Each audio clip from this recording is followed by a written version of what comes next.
folks, we're back on at 1:30. Again, the date's July 22nd, 2025, Seminole County Board of County Commission meeting. We're going to pick up where we left off this morning. Mr. Jex, you're up, sir. Thank you, Commissioners. Up next is our Administration Department. This is led by Darren Gray, our County Manager, and Kate Latour, our County Attorney.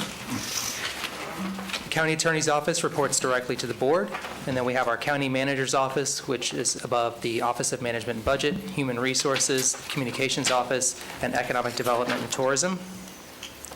Total budget for the department is $51.8 million. You can see that 70% of that is related to our countywide health insurance fund, which is an internal service fund to pay for our medical claims. The general fund includes the board, county attorney, county manager, human resources, and OMB, and approximately 10% of the funding is related to tourism and the economic development offices. There's 74.5 FTEs in the department, and county managers proposing to eliminate 2 of those positions for 72.5. The total increase for the department is $6.4 million, but of that, $6.2 million is related to our health insurance fund. If you focus on the base operating budget, excluding the health insurance fund, the overall department budget is being reduced by $86,000 or 1.9%, and this does not include savings from the additional 2 FTEs being eliminated. Moving on to seminal moments for the department, we provided a cost analysis in your supplemental package behind your PowerPoint presentation to talk about the savings generated from the transition of fixed route buses to on-demand public transit. As you know, the county is transitioning a majority of its fixed route buses to an on-demand service. We believe that will provide better service to our residents. This slide, however, focuses on the financial side of the transition. The general fund support to Link's bus system has grown from $7 million annually to $17 million since 2020. And we were looking at 15% increases in 2026 and another 15% increase in 2027. We have saved 82,000 service hours by transitioning from Links in the analysis, and if you multiply those hours by the funding partner rates charged by Links, you'll see we're looking at a savings of about $10.6 million on the Links side of the equation, and that number would grow each year as the funding partner rate grows. The fiscal year 26 budget includes a true net savings of $2.2 million. That includes the overlapping service of keeping the Link service the same for 3.5 months, and then also implementing the estimated cost of the on-demand service. And moving forward, we expect an ongoing net annual savings of over $3 million per year. Another seminal moment includes the implementation of AI tools within the county. We're working with a graduate student and policy analyst to review our budget and identify savings opportunities. We're currently considering recommendations related to medical claims, workforce optimization, and leveraging new technologies. We're also working with a vendor to review existing county information for internal barriers to AI implementation. They're helping us, they're setting up meetings with key stakeholders to prioritize opportunities. They're going to draft AI guidelines and processes, and they will eventually deliver a roadmap for us to take advantage of those opportunities. That concludes the presentation for Administration Department. Any questions of Mr. Jex? Seeing none. Move on.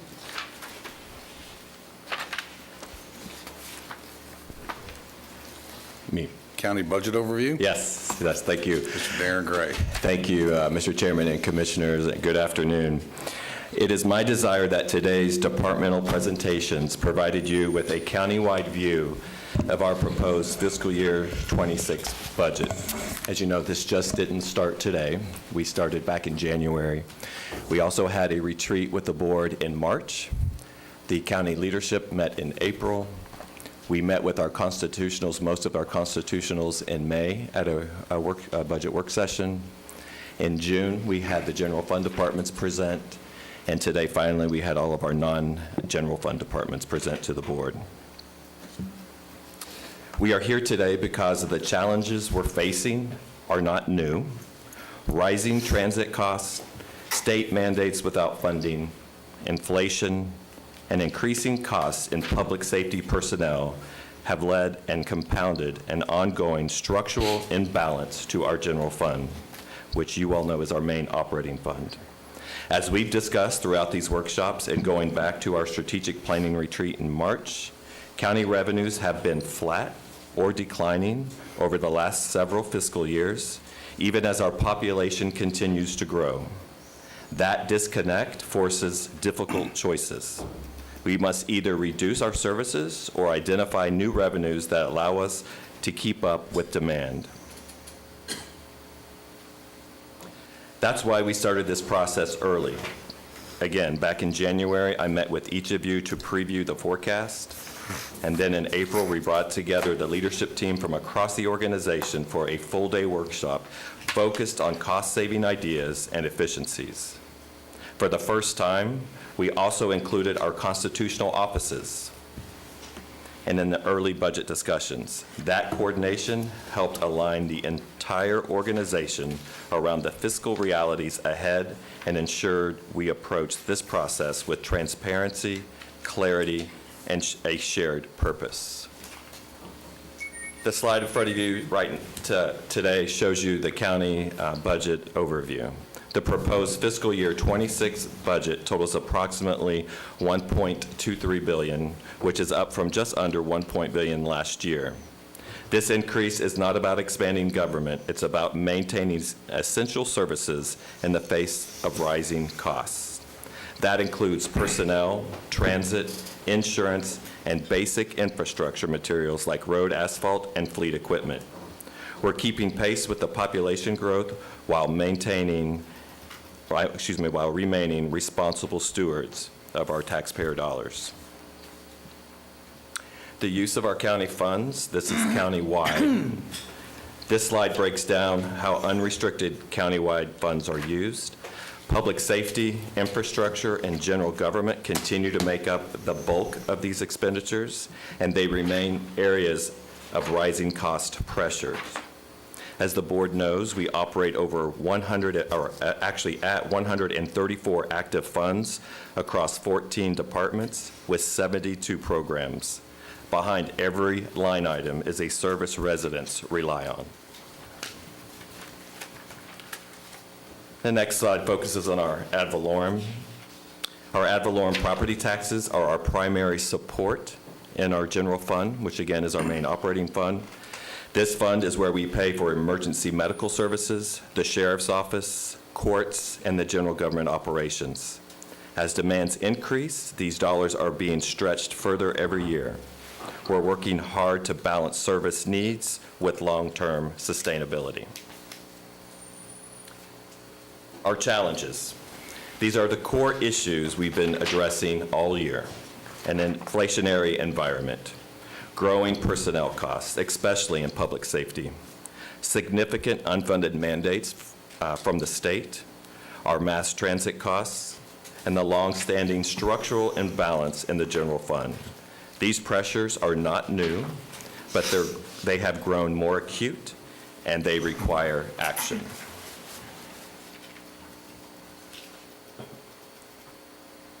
This slide shows some of the most impactful cost drivers in this year's budget. Our energy costs are up 17%. Our mass transit costs are up 13%. Road materials, 13%. Insurance claims, fleet equipment, public safety compensation are all rising at double-digit rates. None of these increases are optional. They are the price of continuing the same level of service. Just wanted to talk to you about some of the state unfunded mandates. Our general fund will absorb an estimated $150 million in unfunded state mandates in our next year's budget, fiscal year 26. These include everything from Medicaid and indigent care to emergency communication, juvenile detention, and emergency 911. We are required by the state board to fund these services, but we are doing so with limited tools. We also have obligations in our budget. In addition to the mandated services, we're also managing long-term obligations like debt service, CRA contributions, again, our mass transit and public safety communication infrastructure. These are commitments we've made, and they must be factored into every budget decision. So addressing our challenges. One of the most important parts of addressing our budget challenges this year has been early and ongoing coordination, not only with our departments, but with our constitutional officers. From the beginning of this process, we've shared our financial outlook and emphasized the need for realistic and sustainable budget planning across the organization. These conversations started months ago, not just during the budget season, so that everyone had time to review priorities, ask questions, and work toward a common goal. This level of engagement is a shift from previous years and reflects a countywide commitment to be part of the solution. This board knows what we have been working on this year is our efficiency improvements that we call Seminole Moments. In April, we hosted a full-day efficiency workshop with our county leadership. We call it Seminole Moments. Together, we generated 42 actionable cost-saving strategies, ideas that came from the people who know our operations the best. Many of these ideas are already in motion. They're not just about cutting, they're about improving how we serve our residents and business community. Some of the changes already that are underway include energy efficiency improvements, right-sizing our fleet, as you heard even today, consolidating customer service and accounting functions, converting some of our public safety radios to cellular, and transitioning our fixed route buses to the Scout on-demand service. These are just not across-the-board cuts. They are a smarter way of doing business. Have you seen over the last couple workshops, all 12 of our, what I call Board of County Commissioner departments, the departments that report to me and to the board, submitted a flat or reduced base operating budget for fiscal year 26. These were targeted reductions, not blanket cost cuts, developed in response to early guidance and aligned with long-term sustainability. We appreciate the discipline shown in every department during this process, and I just want to pause right here. You all have seen this, you've made a couple of comments. I am so proud of our department directors that dug in deep this year, and they knew the challenges that we were having, especially, working with the board early on in this year. Overall, now there are some non-general fund departments in here, but overall, our general fund departments, and including our other departments, we've only increased our budget by 1.3%. So I just want to make that note to the board. On the personnel side, we're also proposing to eliminate 10 positions in fiscal year 26, primarily through attrition. These decisions were made in collaboration with department leaders with an emphasis on preserving essential services and managing costs strategically.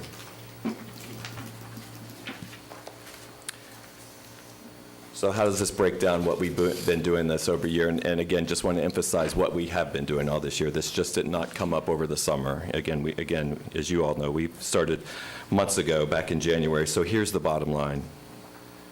What we've done this year, $5.4 million in fiscal year 26 efficiency savings that you saw in our Seminole Moments, $3.8 million in personnel budget reductions, $2.8 million in base operating budget reductions, $25 million in capital project deferrals, $39 million is forecasted savings over the next 5 years. This is what responsible budgeting looks like. It's just not about balancing the numbers. It's about improving how we serve. And before I turn it over to Mr. Jex, I also want, you all had asked me to work with the constitutionals from last month to have them take a second look at their budgets. We've received information from all of them. The one that came back that is looking to reduce, the sheriff did come back and said that he would reduce by another $900,000. So I'll have Mr. Jex present that in his updated numbers. So, Mr. Chairman, if there's any questions for me, or I can turn it over to Mr. Jex. Any questions for Mr. Gray at this point? Seeing none, Mr. Jex? I just have one quick question for the county manager, if I may. Mr. Glory. In development services, I may have missed it, but I didn't see the projections of the 104 fund. You're talking about the building fund, correct? Yeah. Yes. Just for the public's purpose, so that they know what that is. So we are monitoring that. It is on target. Can we see the projections of it? Sure, I can get that to you. Okay. Absolutely. Thank you. And Anything else? That was it? Mr. County Manager, in the supplemental information we provided today, we did include a projection of revenues and expenditures for the building fund. Yes. So now we're going to move on to the general fund overview. We're going to start with revenues, then we'll touch on expenditures, the structural balances, and revenue opportunities. These numbers match exactly with the general fund forecast provided on page 16 of your work session document, with the exception of the additional $900,000 reduction from the sheriff. So looking at the revenues, the first 5 revenues are all of our major revenues. Then we have miscellaneous revenues and one-time revenues. So for fiscal 25, we have $335 million. Fiscal 26, we're projecting that to grow to $345.6 million, an increase of $10.6 million. This is a snapshot of all of the expenditures and where they're being used. It shows the public safety makes up $221 million, which is approximately 65% of the revenues. Transportation costs include mass transit, as well as a transfer to the Transportation Trust Fund to support roads, traffic, and bridge maintenance. General government includes $11 million for BCC administration. There's $30 million for the constitutional officers, including the clerk, tax collector, property appraiser, and supervisor of elections. And the remaining $17 million is for development services and fleet and facilities. I'm going to retouch on the unfunded mandates within the general fund. There's 12 unfunded mandates that were identified by the Florida Association of County that are imposed on Seminole County by state and federal governments. The total amount is $154 million. Of that, $147 million is paid to the general fund. The spike in fiscal year 25 is related to construction costs for the new court annex building, and you can see we've seen an increase of about $70 million since 2019. Additional to the unfunded mandates, the county has obligations, debt service obligations, CRA. We have agreements related to mass transit, public safety radio, support for our firefighters and sheriff's office. The total general fund cost of these services estimated at about $23 million. So this focus on general fund reduction, we had $1 million in FTE reductions and $5 million in seminal moment efficiencies. Those numbers came from the $63 million and $15 million in green below. We also had an additional $1 million in base budget reductions, and the sheriff's $900,000 reduction comes out of the $229 million for constitutional officers. This $7.9 million in reduction does not include any other reductions that might have been made before the budgets were submitted to the board. So the next few slides will be around our structural balance. The first slide is a simple snapshot that shows the revenues going from 335 up to 345 million, and the expenditures going from 354 to 379. The 25 budget did have a structural deficit of 20 million, so the new FY26 structural balance is negative $34 million. This slide shows a 2-year snapshot of our adopted budget from fiscal 24 to fiscal 26. The first row shows revenues over that time. The next section shows our constitutional officer budgets, and the final, the line below there, the non-constitutional transfers, includes all other budgets under the BCC. So if we focus on FY26, you can see the clerk's transfer going to 6.1 million. That's a 6% increase. The sheriff's transfer going from 179 to 195.1. That includes their $900,000 reduction. That's an 8.5% increase. The tax collector's budget is based on a formula per state statutes tied to ad valorem taxes, but their increase is approximately 6%.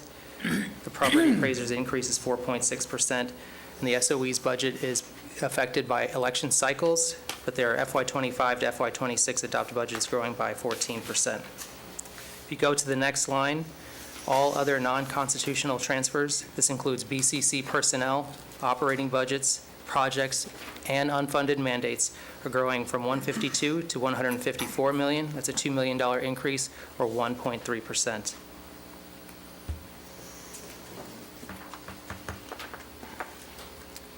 This slide shows the growth in revenues and expenditures since fiscal year 21. That year was the last normal year before we had the large increase in inflation. You can see over that time, total general fund revenues grew by 37.1% from 252 to 346 million. Constitutional officer transfers and the support of the jail grew by $70 million, or 44%. BOCC operating budgets, projects, and mandates grew by 37.4%. And then at the bottom, you can see other agencies that have come online since 2021, and you see the structural deficit of $34 million. As far as revenue opportunities to fill the deficit, the current general fund ad valorem millage is 4.8751 mils. 1 mil would generate $54.4 million at 95% collection. We're going to be presenting the trim agenda item to move that millage along here shortly. And the FY26 proposed budget includes an increase of $27.2 million based on that 0.5 mil increase. This slide is an attempt to compare the millages of our surrounding counties. Seminole County has a simple millage structure, with the BCC levying a general countywide millage, a fire millage, and a small roads millage. You can see that other agencies have a library millage, a law enforcement millage, a mosquito control millage, et cetera. All of those are paid through the county's general fund here at Seminole County. So at the bottom, we attempted to add up all of the millage rates and compare them to each other. You can see Seminole County has the second lowest millage in the area. However, Lake County assesses a fire fee of $415 per property, which equates to approximately 1.1 mils based on their current countywide valuation. So if we exclude the fire fund and just look at the general fund and the small roads millage, Seminole County has the lowest millage in the area, and with the 0.5 mil increase, we would still be below all the other counties. This slide shows a millage history going back to 1991. You can see that throughout the 90s, the county's general fund millage went from 5.4 down to 4.9989, where it remained until 2007. In fiscal year 08, the state of Florida enacted property tax reform, and the county's millage was reduced to 4.35. Fiscal year 09, property values fell, and there was a small roll forward in the rate to 4.5. Fiscal year 10, the county increased to 4.9 mils. That was at the same time we had eliminated 190 FTEs. And then in fiscal year 11, we reduced it to 4.8751, which was below the level that it was at prior to the property tax reform. Now I'm going to move on to our truth and millage presentation. This is part of our annual trim process as defined by Chapter 200 of the Florida statutes. Per statute, the board is required to inform the property appraiser of the current year millage, the rollback rate, the proposed millage rates, and the date, time, and place of the public hearing where these rates will be approved. These rates are not being finally approved today. They will be included in the notice of proposed property taxes sent out by the property appraiser's office in August. These will be the maximum amounts that can be presented for final approval at the public hearing. The millage rates shown on the screen represent the figures that were used in the proposed work session budget. The countywide millage is 5.3751 mils, an increase of 0.5 mils over the current millage. The proposed fire MSTU is 2.7649 mils, and the proposed road MSTU is 0.1107 mils, both the same as the current millage. That concludes my presentation on the millage rates. Great. Any questions of Mr. Jex? I could add one Sure, other thing, Mr. Mr. Gray. Chairman. Thank you. And so the requested action in front of you is to set our millage rate so that it will be sent out to all the property owners in Seminole County. So what you're doing today is just setting the millage rate, and then we are required by state statute to have 2 budget public hearings, which all municipalities and counties in the state of Florida have to do, and that will be in September. Those dates and times are already published. You can see where ours are in September. September the 10th is our first budget public hearing at 5:30 p.m., and then our final budget public hearing and adoption is on September the 23rd, 2025. Once you set the millage rate and it's sent on the trim notices to the property owners, when you come back in September to vote on the budget, you can always reduce the millage rate at that time, but you cannot increase the millage rate at that time after it's been advertised. And that's all I have. Great. Any questions for Mr. Jex or Mr. Gray? I do have, go ahead, Commissioner Lockhart. I just want some clarification. I know we're talking just about the ad valorem in today's conversation with this trim vote, but there's also, as a part of the structural balance of the budget, a proposal to increase utility tax and gas tax. Could we, just for the sake of the public, because a lot of these conversations were had in prior meetings, and there may be people tuning in Correct. now that hadn't had the benefit of that prior conversation, can we touch on those two items as well? Sure, and I'll let Mr. Jex explain those, and those will be coming at the first meeting in August to the board through ordinances. But with that, Mr. Jex, can you, If you could just can. explain what the utility tax is, who Sure. pays it, and because there is some confusion on the utility tax. there is. It's not there on is. water and sewer. Yep. I'll start with the gas tax, because that's the slide that I have in front of me. So the county currently levies 10 cents per gallon of gas tax. That generates about $15.3 million. It's utilized to pay for operating maintenance on our roads and bridges. We have an option to levy an additional 5 cents per gallon. That would generate approximately $1.1 million per penny that could be used towards capital or towards mass transit.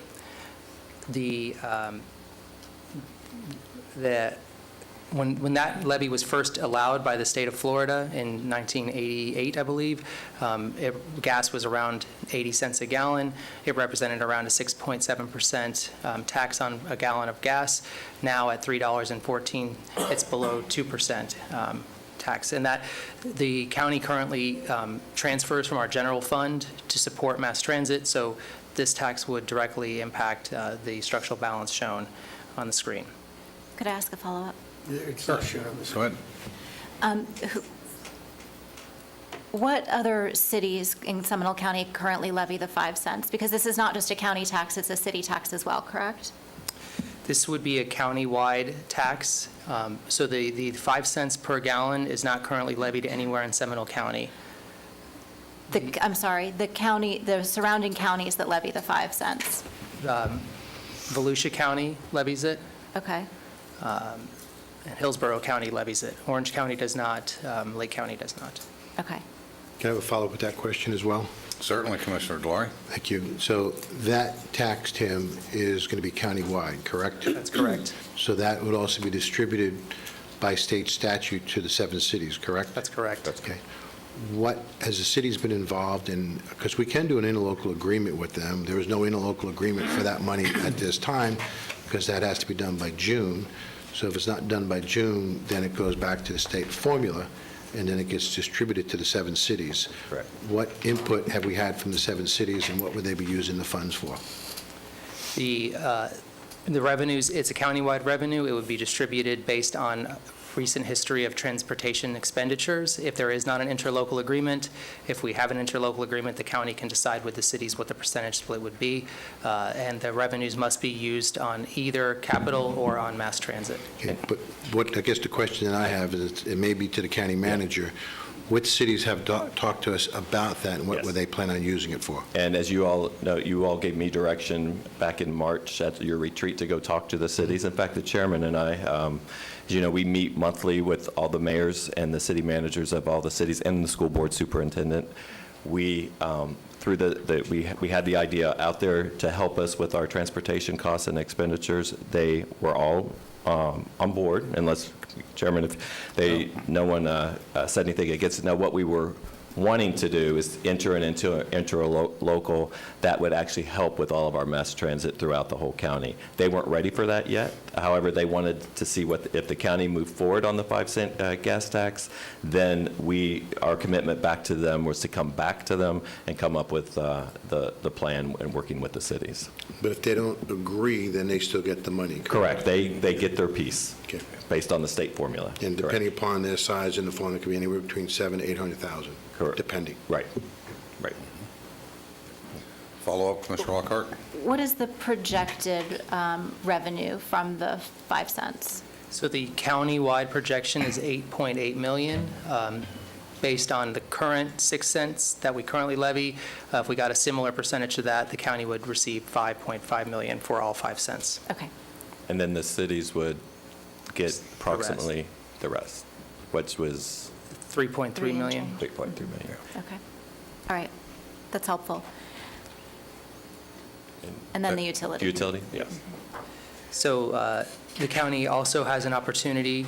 We currently levy 4% utility tax. It's also known as a public service tax.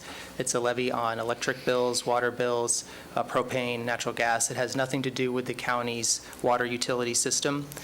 We currently levy 4%, and we have the option to go up to 10%. So the proposed budget does include that increase to 10%. It would generate approximately $2 million per percent, so about $12 million, just a little over that, and that is included in the proposed budget. And Commissioners and Chairman, all the cities, 7 cities and Lake County are at the 10% except for Altamont, and they're at 8%. So one of the options, the ideas that the staff and I looked at when we brought to you at the retreat, we did not want to present something, and no, you all didn't want this either, is to put the burden on the property tax, or the property owner. So we had a discussion of what we could do to bring in additional revenue into the county, because as you know, we have so many restrictive revenue sources that come into this county. As I said, we have 134 funds. I call it as 134 checkbooks that you could only spend it on a particular item that the state has put in statute. So we looked at non-restricted revenues, and that's what we went through at our retreat in March, and these are the 3 that were available for us to use. Now, the gas tax is restricted. It can only be used for, transportation costs or mass transit. We know we spend a lot of dollars in our general fund on mass transit, so this would help diversify our revenue sources in the general fund. So if I'm a resident and I live in a city right now, I am in a city limits, am I currently paying the maximum utility tax? All cities aside from Altamont pays 8%. All of the other cities are at 10%. So the only people who are not paying the full 10% in the county right now the full 10 cents, are those who live in the unincorporated areas? Correct. That's correct. Okay. I think there is I think people who live in the cities think that they will have an additional tax on top of what, right? One of the things that we talked about regarding the gas tax earlier was, how is that going to impact your price at the pump? And what I think we all learned through talking to people in the private sector and through our own driving around town is gas price is not set based on the tax that's levied. It's based on who's on the other corner. It's a corner competition of how that seems to be set, and that there doesn't seem to be any correlation of the tax that's levied and the price at the pump. So that was one of the reasons I think we all said that we were interested in looking at that. Mr. Constantine. Just to be clear, our immediate neighbor, Orange County, and you said it was up on the screen, but this has been up on the screen, not anything on the thing. And I think I would love to see that on the screen. But right now, just so everybody understands, Orange County is levying 10 cents, correct? No, Commissioner, if we look at Volusia County, they are levying the 5 cents, and as of about 3 weeks ago, their average price per gallon was $3.08. Seminole County does not levy the 5 cents, and our average price per gallon is $3.14. When we did the review of the different counties and who levied and who did not, there did not seem to be a lot of correlation between the tax and the price. The price was set by the market. I understand that, and that's what I was saying. What does Orange County, do they do the 5 cents? Orange County does not. Okay, thank you. So, Tim, if you could go to, there's not a page number, it's a structural balance, where it shows the adopted revenues and expenditures. Make sure we've got the right one. I think the slide actually has an 84 is the number at the bottom right. Is this the slide, Commissioner? Well, yours is not identical to mine. You've got an extra on yours, little box to the right. I added that. But other than added that, yeah, it's right. Because I've got multiple slides per page the way that mine is on the computer. So, real quick, I want to make sure that I understand this right, and I want to preface this by making sure that our friends, the constitutional officers, understand this is not an attack on any of them. It's just the facts. Each constitutional and the BCC, we have our own set of circumstances that market pressures come to bear upon, different things we have to provide, different statutory requirements, et cetera, et cetera. So if I'm doing the math right, it looks like the BCC's portion is about 34% of the entire budget that is the Board of County Commission, Correct. about a third. Yes, And the proposed increase is 1.3%. yes. Which is- Hours. Correct, which is lower than the current cost of living And Correct. inflation. Yes. And the ad valorem increase. and inflation. Tell me what the constitutional officers' percentages are again. I know you Sure. covered it very quickly. Let's start with the clerk. The clerk's increase from FY25 to FY26 is about 6%, Okay? And the sheriff's amount is, 8.5%, and the tax collector, approximately 6%, and the property appraiser, 4.6%, and the supervisor of elections? 14%. Okay? So we have to fund those. I mean, we're mandated to fund those. And again, there are different market pressures for each of those. I know, by example, on the sheriff's side, I mean, public safety, you cannot hire police officers, and the market pressures that have come to bear on law enforcement, we just had, we found out earlier today, City of Oviedo, I think, has now gone to $68,000 per police officer. Minimum. Yeah. And, you know, we've had several of the other cities that are well into the 60s now. We've got the surrounding counties. So I don't begrudge the fact that we have to be competitive on the sheriff's side to do what needs to be done for public safety. Of course, we've got firefighters, which we're in negotiation with right now, and so forth. But I think it's important we point out, it's 1.3% that BCC is less than a third of the overall budget. And of course, the sheriff has come back and cut almost $1 million out of the budget. And so, in full transparency, again, and this has been the flavor since I pretty much arrived here, and I always put it akin as the parents are the last one to get new shoes. Once again, we are at the BCC level doing less funding than we are on the mandatory funding we have to do for our constitutionals and other mandates that don't come with any money. So I want to make sure that there's clarity on that. And does that sound like that's pretty much correct, Mr. Jacks? Yes. And Mr. Chairman, if I could just point out one thing on the supervisor of Sure. elections transfer. It is a 14% increase. As you know, that's on Because of cycles. cycles, right. And it's an election year, so That's there's right. always higher in the That's election year, correct. and then it will go back down the following. Like I said, I'm not begrudging or pointing. Yeah, I'm I just wanted to, yeah. in full transparency, the Yeah. facts, and they all need to have the right employees, they all need to provide the services, I get that. But at the end of the day, regardless of all that, this group's budget is increasing by 1.3%. Correct. Correct. And I go back and I look at multiple years. If I look at multiple years, there's been some pretty good increases outside of our BCC budget, which have not tracked with our budget. And again, those are market pressures. And again, I get it. You know, when it comes to public safety, you know, I can support that 100% all day long as to why people don't want to be police officers for a starting pay of $57,000 a year.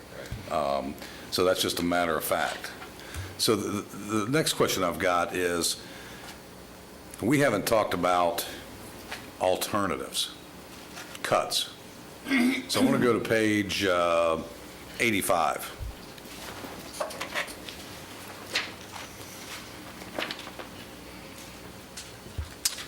When we see expenditures, The only one that I would say before Commissioner Constantine loses his mind over here, Seminole Forever, $4 million. That's not something we're mandated and have to fund if the funds are not there. Is that correct? Correct.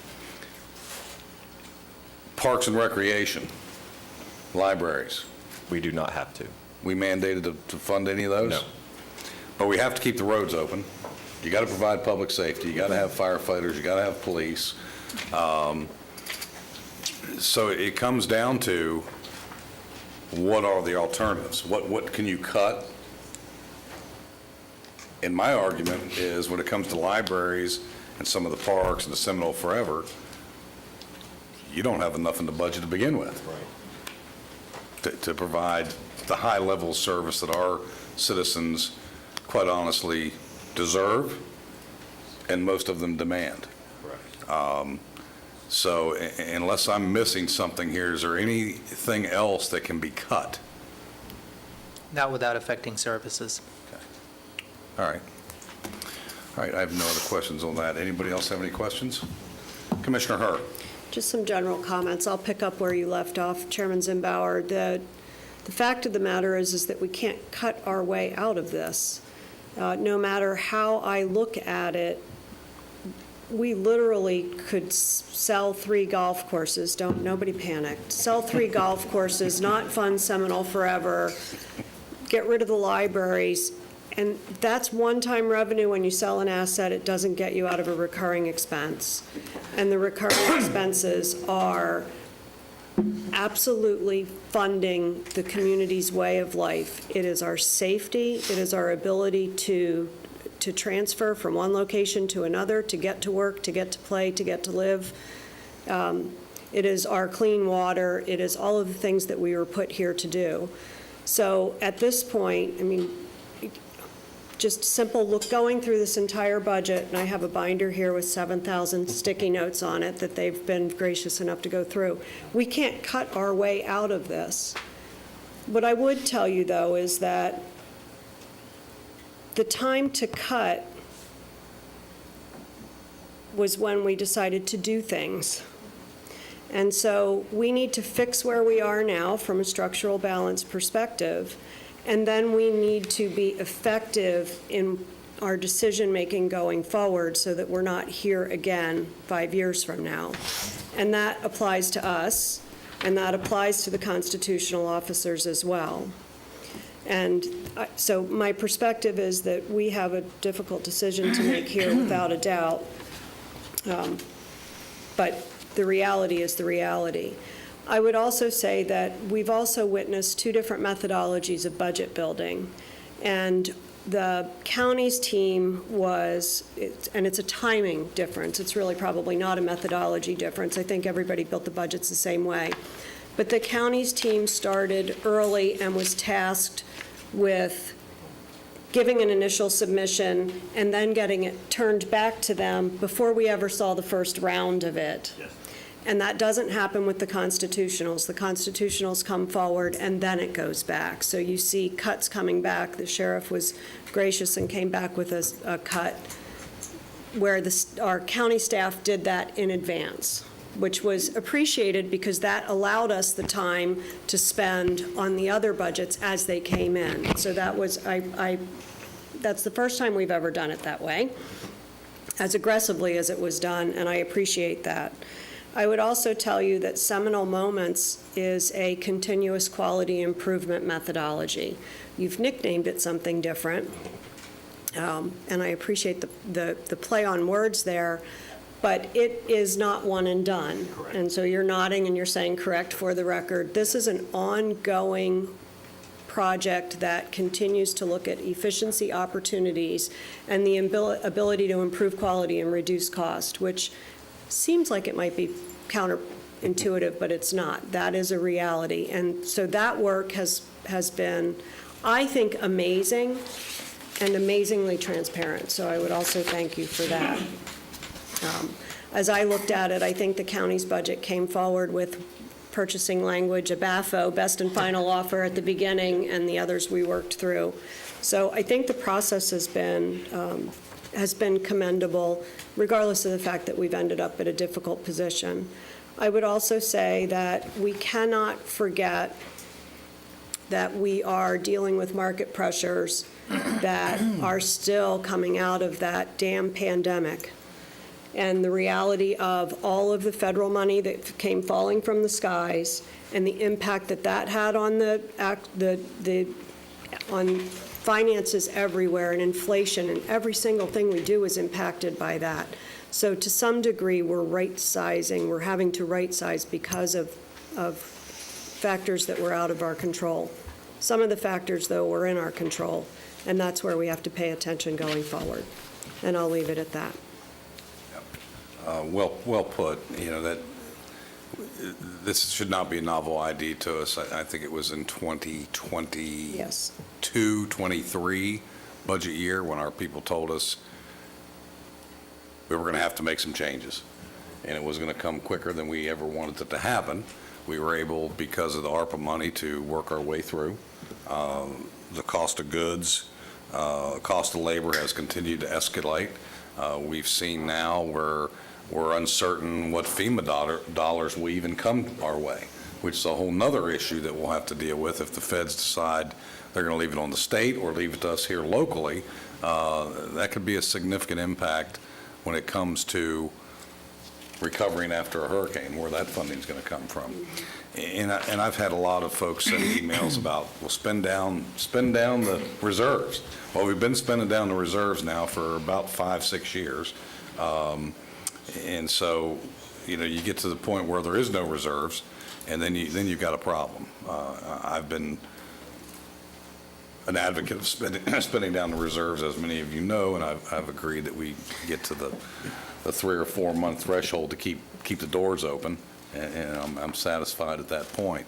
But the reality is, you know, when I look at it from a business perspective, this government has been incurring the rising costs of everything for the last 4 to 5 years and have not passed that along.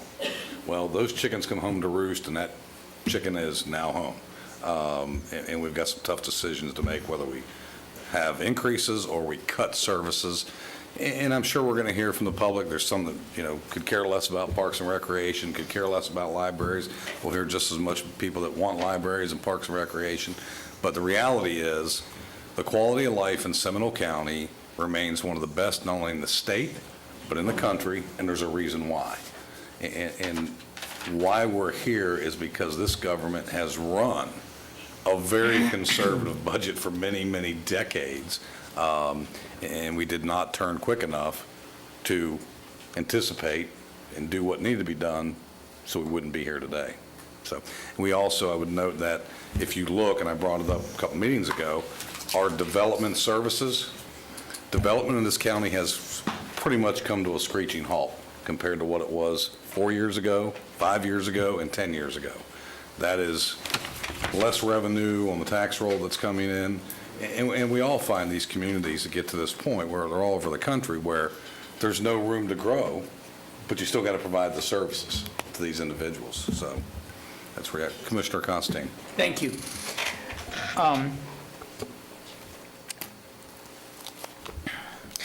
I can't wait to hear from the citizens, but I'm just gonna say this. We're going there next. I know that, but I'm just gonna say, you know, a lot of them will come up here and say, you know, cost of living, can't afford it, cuts, cuts, cuts. I want you to just look again, when you're doing this, that these 5 folks and the staff that you see here today controls 33% of the budget. And that 33% of the budget has increased by this budget request, this potential budget request, 1.3%. Less than the cost of living, less than inflation. Somebody's going to come up here and say, well, you know, Sunrail or this or that. All that is included in that 1.3%. We're being nice But the obvious is the 66% of the budget is now is controlled by somebody else, others. And all due respect, and we all love public safety, all due respect, but, you know, and we said the sheriff has come in and cut nearly $1 million. He has, of 16 million that he's asked for. So he hasn't really cut $1 million, he's only asked for 15 million, not 16 million increase. We're only having $10 million more dollars. Now, I'm not blaming the sheriff for that. We have a great sheriff, and we appreciate that. But the fact of the matter is, we have no control over that budget. You say, we'll tell him to cut the budget. Okay, we tell him to cut the budget. He has every right to go to the governor and not cut the budget, and he could give the money back again. So the fact of the matter is, we are sitting in a situation today that not only do we have to control what we have in front of us, but we have to control the future. We can handle today with some real serious, hard decisions, but we could be putting ourselves in the same situation next year. The fact of the matter is, we have to find a way for the future to control these extended costs that are being done by the 66%, which, by the way, has been growing from 62 to, when I was here, I think it first started 61, now it's up to 66%. Ours has continued to cut. So the fact of, and we have not increased ad valorem since the time that I've been here and even before that. And if you look at, there might be other commissioners out there, a few former commissioners that might want to come up, and quite frankly, if you look at when they were here, the ad valorem was higher than we have now or we're offering. So the point is that, you know, we have to find a way to do that. And the only way to do that, in my opinion, is to find a MSBU for public safety and put that in a different situation where they will have a percent of the budget that they control themselves without coming to us and asking for more money. I've said that for years, and I'm going to continue to say it because that's the only way that we can control it. We cannot continue to stay up here and, as the chairman said, cut, or vice chairman has said, cut ourselves out of this budget. We are doing that. We are doing that. You cannot say that 1.3% increase in our budget is irresponsible. Can't say that. You know, I mean, there's no way to put that. I'm not saying that anybody else is irresponsible. You know, our clerk is here. He's asking for a 6% increase. You know, others are asking for 8.5%, I mean, for 6%, 4.6%, 14. Fact of the matter is everybody else other than us asked for a 4% increase across the board. We'd balance the budget. We balance the budget. We get 1.3%, they all did 4%, we would balance the budget. But we have no control over that. And we can't do that because they have their separate budgets. So please understand that when you come in. Don't come up here. I appreciate the difficulty of this, but don't come up here and say, oh, just cut the budget. That's irresponsible. That's not something that we have done that. This staff has done that. Well, and that was the benefit, you're right, that was the benefit of several years ago charging our staff to start the budget process months ahead of the statutory requirement. We were looking at that for multiple years leading up to this, and that gave us the ability to understand early in the fiscal year what the coming years were going to be, and giving the direction to our staff to go back and find efficiencies and cuts. And this year we really locked down on that. I think the whole commission at the retreat made it very clear to our staff, go back and cut it. And when I see cuts with some of our people have cut 5.2%, 6.8%, 3.1%, they've made some cuts. I mean, that's not typical market pressure. You will be hard pressed to find a corporation, unless they've leveraged AI to the full extent, that has made any significant cuts or only going up 1.3%. I mean, that's just the reality of it. Although all of our power bills have gone up, our cost of insurance has gone up, and it's like I said a couple meetings ago, there's going to come a time where myself, when I retire, we're going to have some tough decisions to make, whether as a retiree, I can afford to live in this community. We understand it, we get it, but those are market pressures that we don't have a lot of control over. So anyway, we're going to go to public input. I would ask each of you to check your cell phones and electronic devices. Please silence those. Each individual will be given 3 minutes to come up and address the commission. In the interest of respect of not only the public, but the process, if you can refrain from repeating the same thing somebody else has already said, that would be very helpful. We want to hear from as many people as we can. We will try to get through this within 1 hour. We will not tolerate any shouting out or screaming or name calling. If you like what somebody's saying, give a thumbs up. If you don't like what they're saying, give a thumbs down. We'll all see you. So please respect the process, and we'll get through this as quick as we can. If we could call the first 3 and have them stage right behind you, it'd be great. Okay, we have Wynn Adams, Tessa Bird, and George Sellery. What was the second one, please? Tessa Bird, Okay. Mr. Adams, and Mrs. Bird, and Mr. Sellery. oh wait, oh yeah, go ahead. Name and address for the record when you come up to speak, please. Wynn Adams, 646 Fellowship Drive, Fern Park, Florida. I got basically 4 questions.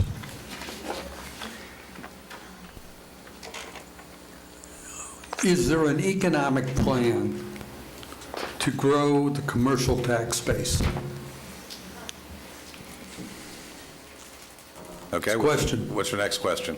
Well, this is not a question and answer session. This is, tell us But what your it's thoughts something are. to think about, because I remember in 1994, when we looked at the difference between the commercial and residential tax base, it was very low, and we grew the I-4 corridor. Yeah, your commercial tax base, last time we got a report from David Johnson, was somewhere in the 31 to 33%, so. That we got a hasn't pretty good changed commercial in base. a while. And then, what impact will the tax rate increase have on your commercial tax base? Number 3, what is the plan to reduce the Sunrail cost? And number 4, with the cancellation of the link service, what impact is that going to have on Sunrail? Because there was an agreement way back when that Sunrail and links were tied together so that from the tracks or from the stations, you could get to the different malls, commercial malls. Yeah, under our current proposal, and I'll let Commissioner Lockhart weigh in, but our current proposal is the Scout's supposed to try to get people to the Sunrail. Yeah. Better.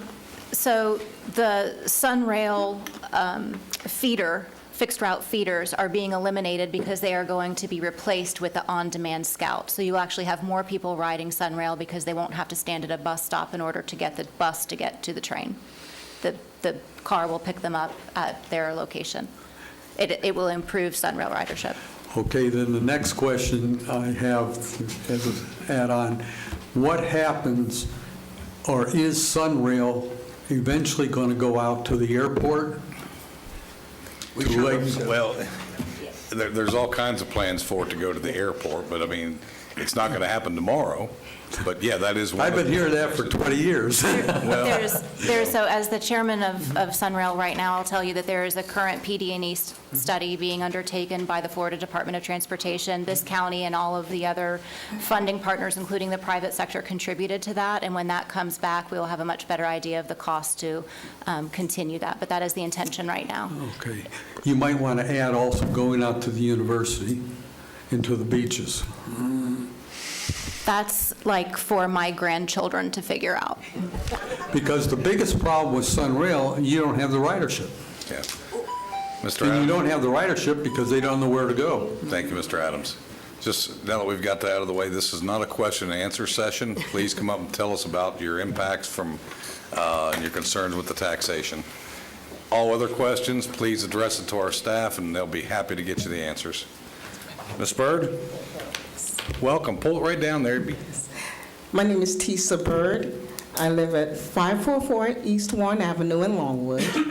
And I am here, I understand the points about what is needed. I know we all do budgets for our homes, I would hope. And Right. Ms. Hare and Chairman, I thank you for answering the question that I was going to talk about cutting certain things. And I understand you can't cut, you can only cut so much, just like with all of us in our homes.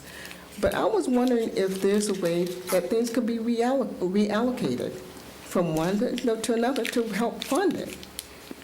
Maybe not as much percentage and a rate hike, maybe a little bit less.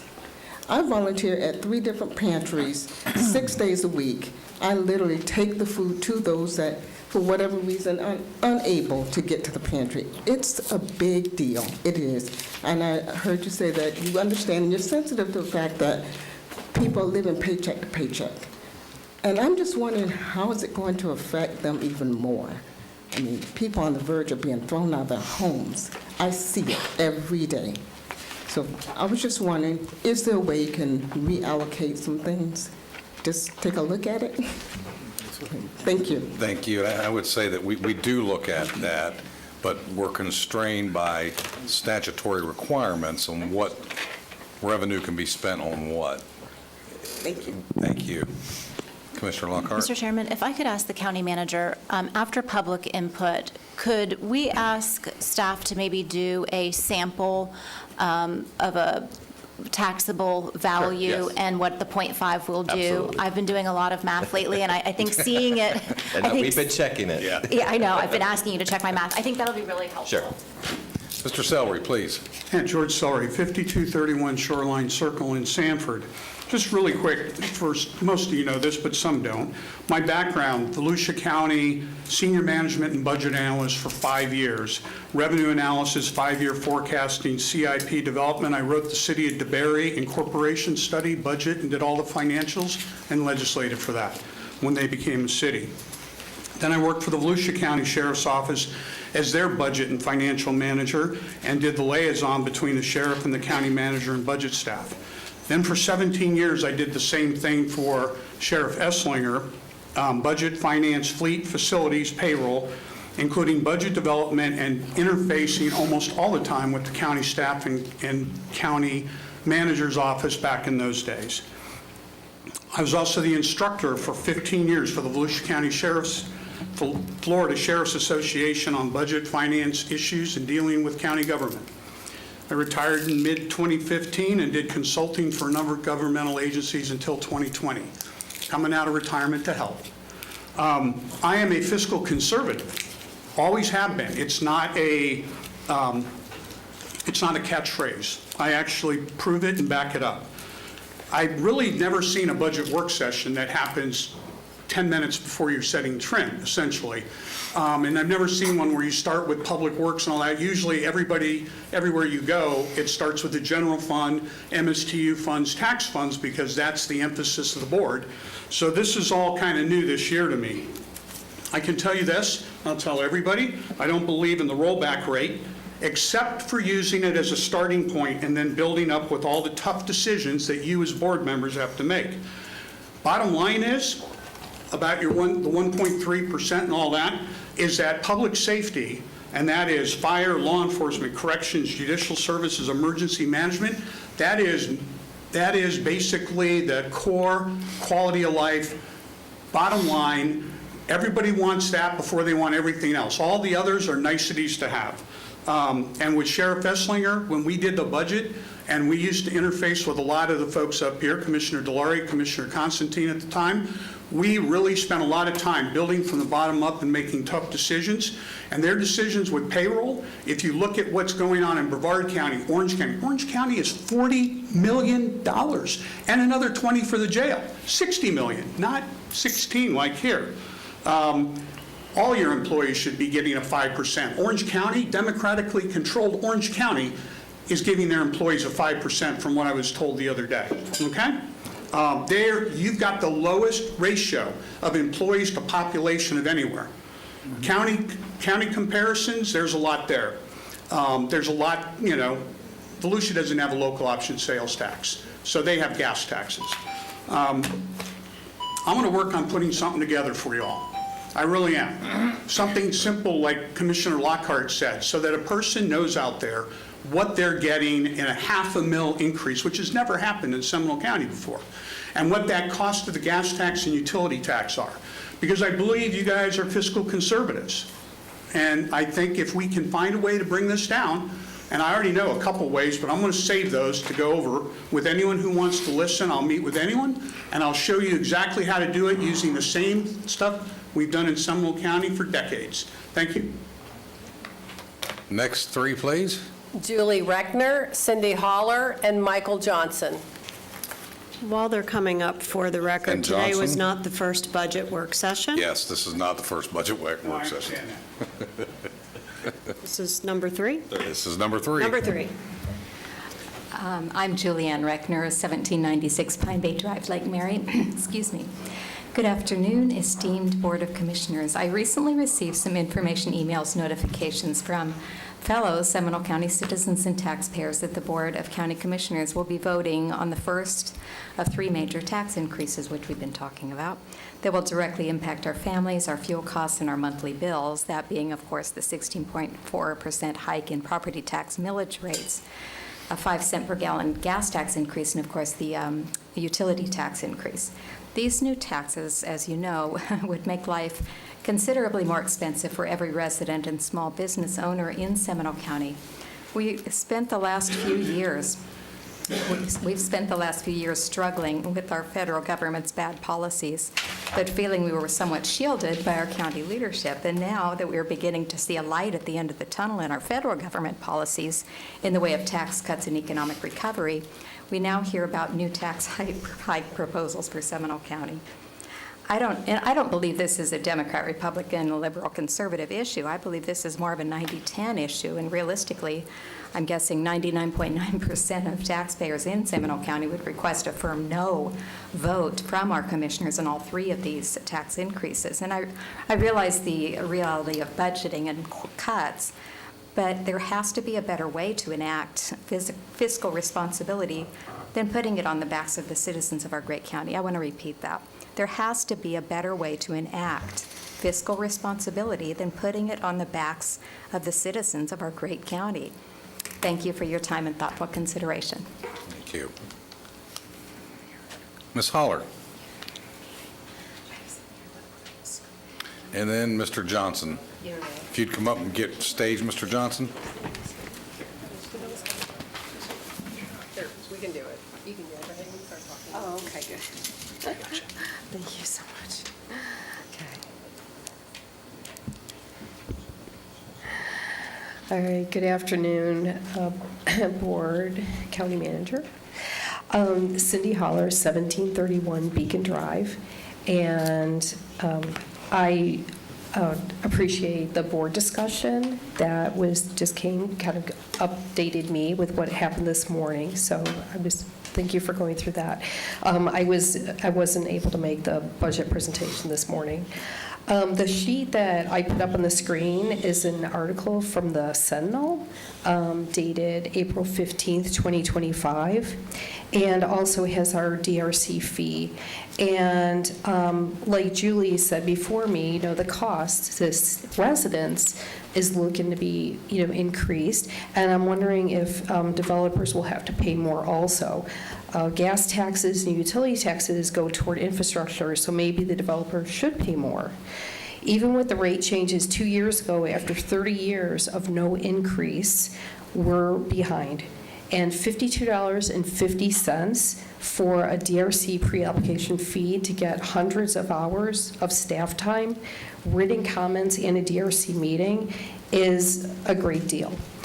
So, it just shows, basically, when you look at this paper, that Seminole County, the cost for developing in Seminole is very low. So anyway, hopefully the paper can be shared with the board. Okay, that's great. All right, and that's all I have. Thank you for your time. Thank you. Mr. Johnson.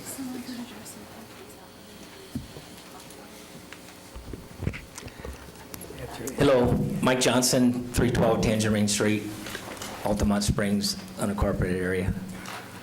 Good to see everyone here. You as well. I'm a fiscal conservative, like the other gentleman said earlier, and have been all my life. And I worked for the federal government, and I was part of leadership in the Pentagon, OSD, that went in and we analyzed big multi-billion-dollar programs. I led teams over at NASA. We had to look into the space shuttle program, the International Space Station, and another program that was supposed to revamp the entire Kennedy Space Complex over there. And guess what, folks? Our teams found billions of waste, dollars of waste. Things can be cut. Sorry to say that. I went to months and months of school in the Pentagon out of Fort Belvoir to learn how programs and money and costs are put together to fund lots of programs around the country. So I should propose, and I remember when I first met you, Graham Malloy, that there were supposed to be teams, and there's a comptroller job that should be looking into actually scrutinizing and find little cuts. One of the first things I learned in the comptroller classes I took with the federal government, you know what we were taught to do when we put in our program requests, is to pad the budget. Pad the budget, and guess what? We padded the budget 10 to 15% because we knew that Congress would be, back in those days, they would pull the budgets down. And then we also were taught that put in stuff that, don't put in stuff that Congress is going to fund, and put in stuff, and don't leave out stuff, to play the game. And I'm not saying that it's playing a game, because I do respect, the workmanship and the cost estimating, because I've done a lot of my career with the federal government. But there are ways to cut, Andrea. They are. And a lot of things that I seen on the board here was that a lot of this stuff can be privatized. And I'm also a big advocate of roundabouts, by the way. I was out in Las Vegas last week, and lots of roundabouts are being built up there in that busy city. And because we're spending too much money on electricity to run our lights around this county here. I mean, I'm sitting behind lights that yesterday, I spent more time behind the red lights, Chairman, than I did driving in this county, But anyway, I would rather, if we had a trade-off of taxes, I'd rather pay the gas tax instead of, and lower it, because we knocked on a lot of doors when I ran for Congress, and there's a lot of struggling people out there, and they're senior citizens, and a lot of poor families are moved in this county that are struggling big time, folks. So anyway, I just want to give my thoughts on that, and thank you for the job you're doing. Appreciate it. Bye-bye. Thank you, Mr. Johnson. All right, the next three, Ms. Kuntz. Linda Barker. Barker. Yes. Joe Humphreys. Joe. And Nancy Harmon. And Nancy Harmon. Who's first? Barker. Ms. Barker.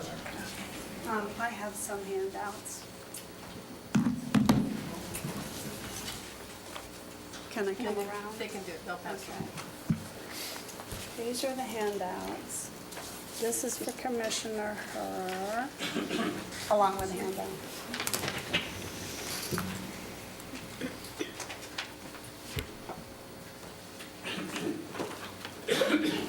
Okay, Ms. Barker, go ahead and pull the mic down and give us your name and address for the record. Linda Barker, 3405 South Mellonville Avenue, Sanford, Florida. My point in speaking is that our tax liability is not providing an enhancement or even providing an improvement in the county amenities. On the contrary, we, the residents, have spoken up in the past, but our free and sound advice was not applied. With our 1 mile long road, which is Mellonville between East Lake Mary Boulevard and Airport, we have 51 homes and 2 commercial properties. We contribute $356,000 per year in taxes on a mile. We have been on the list for a sidewalk for 4 years. The dire need for it is verified by the most recent traffic study. As there is no road apron for those of us who are enjoying walking, and currently Commissioner Herr has been out, and she's witnessed this personally. The speeding is unbelievable. We would like to get some chicanes, something, anything. We would be grateful for at least a widening of the asphalt to incorporate a bike lane at the very least. Now, my whole point is that we're looking at a tax hike. We pay a ton of taxes. And so you have to ask yourself why. The acceleration of expenses is due to the result of the failure to control subdivision growth on Celery Avenue and East Lake Mary Boulevard without proper road infrastructure planning, even though the local residents in this area spoke out against the proposed higher density of 1,000 homes across from the airport that would create issues with traffic, which is already an issue at Lake Mary Boulevard, 417 Ronald Reagan intersection. It increases, all this density increases county services. I mean, I would much rather have 10 $1 million homes that would contribute wonderful revenue as opposed to dicing it up in little pieces.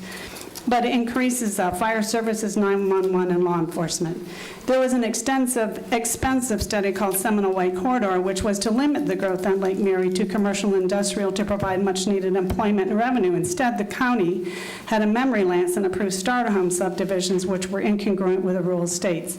The failure to P&Z plan properly resulted in the city of Sanford unwillingly inheriting a burden when there was an annexation. An example of lack of foresight is the county had to buy 2 one-acre parcels south of Pine to provide flood remediation caused by the subdivisions. Now the protected rural area south of Pine Way is being invaded by a 417 flyover because action was not taken to plan ahead of time before the current growth in mind, even though the residents, namely me, warned about this issue with the airport connection. Another primary example of residents forecasting being ignored. Anyhow, that basically sums it up. I'm not seeing value.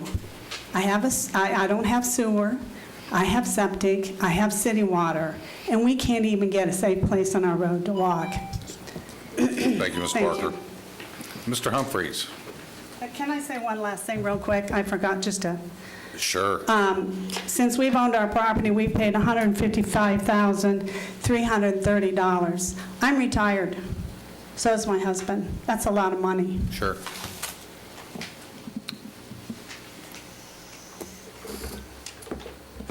Mr. Chairman, Commissioners, Joe Humphreys.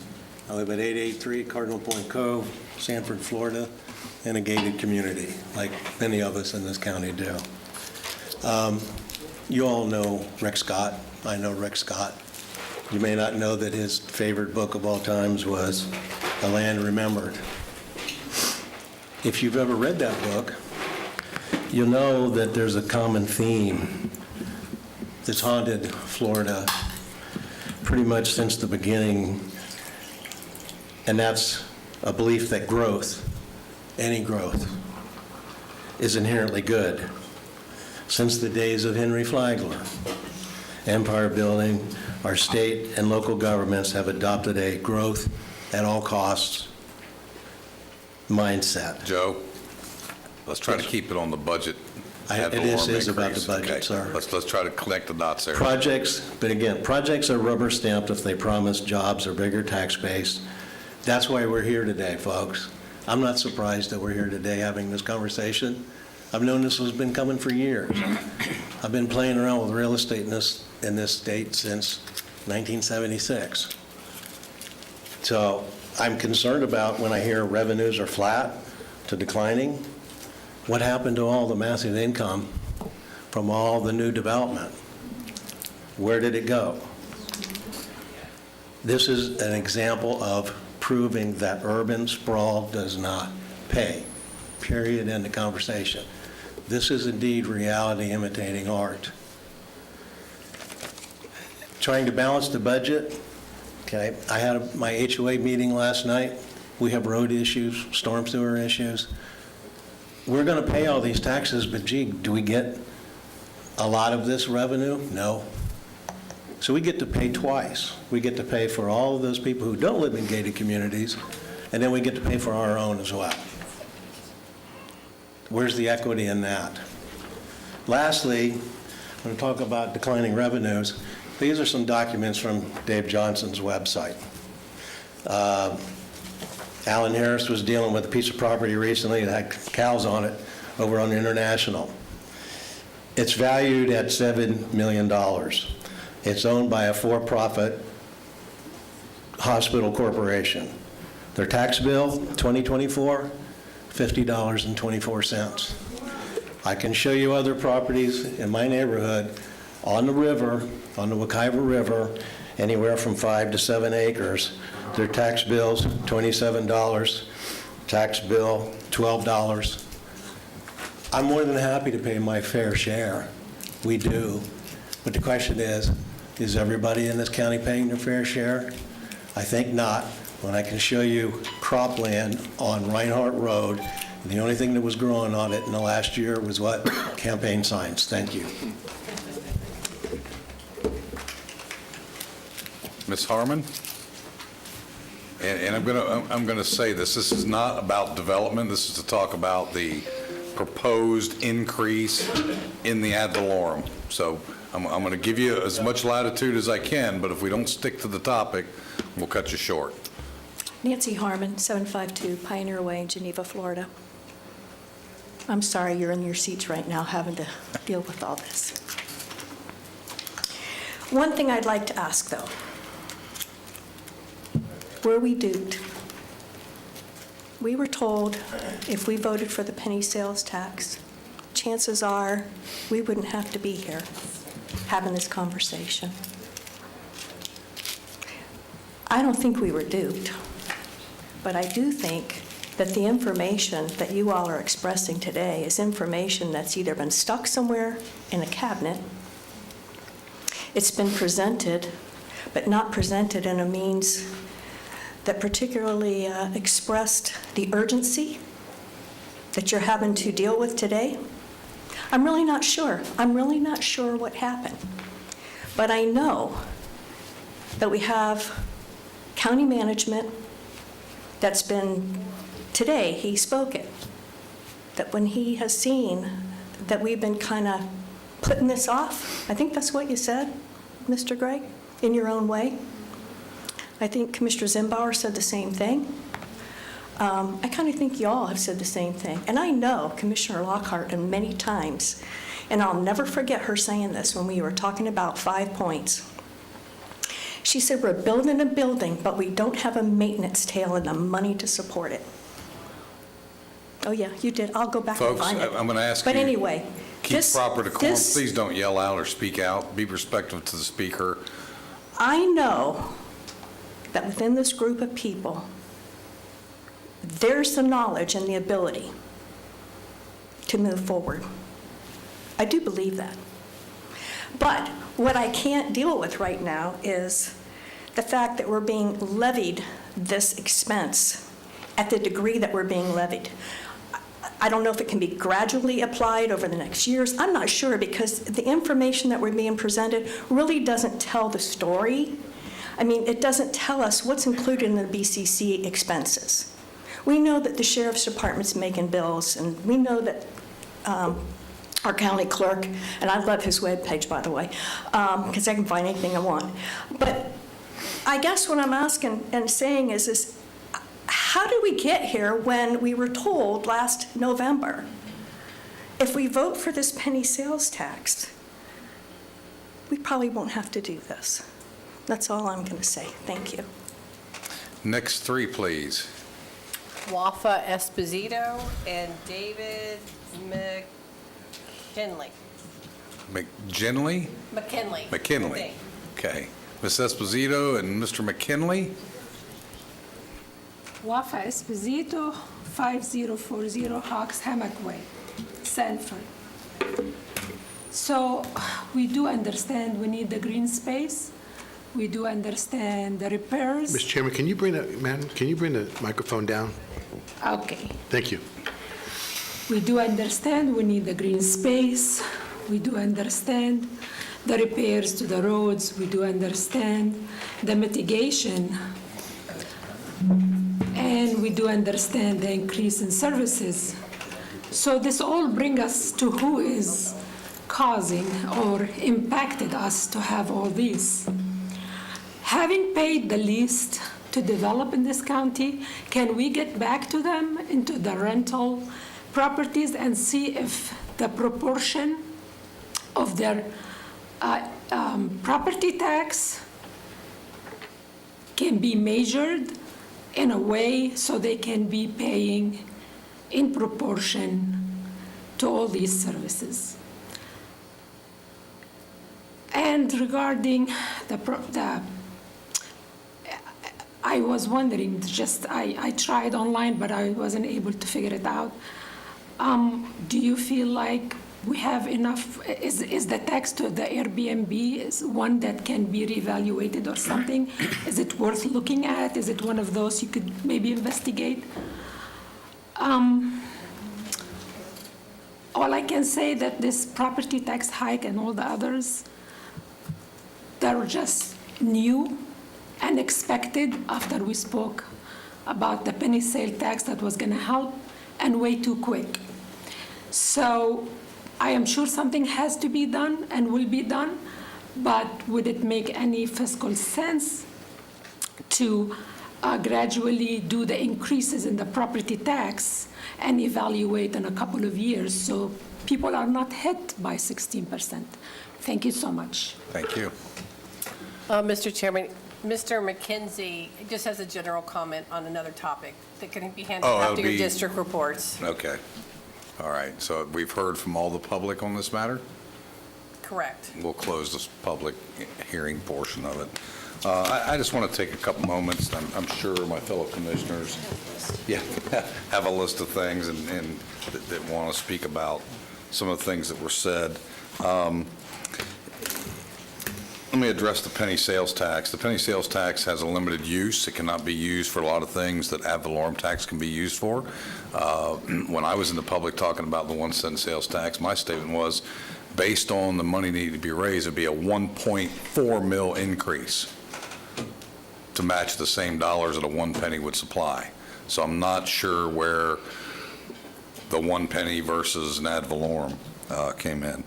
As it pertains to apartments and Airbnbs, those are not homesteaded properties. If it weren't for some of the apartments in this county, our tax burden would be a lot higher. They do not have homestead exemption. They're taxed at huge rates as compared to what most of us have, which save our homes, homestead exemption, and the maximum increase on taxation. I, as a corporate business owner, commercial property owner, will take a bigger hit than probably most anybody in here, other than a corporate landowner and a corporate operator. We do our lion's share of supplying, the revenue for the county. As far as those that are owned by hospitals and so forth, there is a provision for agricultural exemptions, regardless of who owns the property. If a hospital or Bill Gates or anybody for that matter passes the proper guidelines for agricultural property, they're entitled to that exclusion under Florida law. As far as how we've gotten here, it's unfunded mandates, both at state and federal levels. It's great to be in D.C. and Tallahassee and say, we're cutting taxes, we're cutting this, we're cutting that. And then it comes down to the local folks who have to provide those services. That's us. We can't send it off to somebody else. I mean, we just can't. We have the inability. There's nobody else. This is where the rubber meets the road, is at the local level. And I will tell you, I am no fan of having to pay more taxes. But I live in Seminole County for a reason. The quality of life, and if I want to continue the quality of life for myself, my family, and my grandchildren as they grow up in this community, then I have to have the ability to fund that reasonably. Now, how did we get here?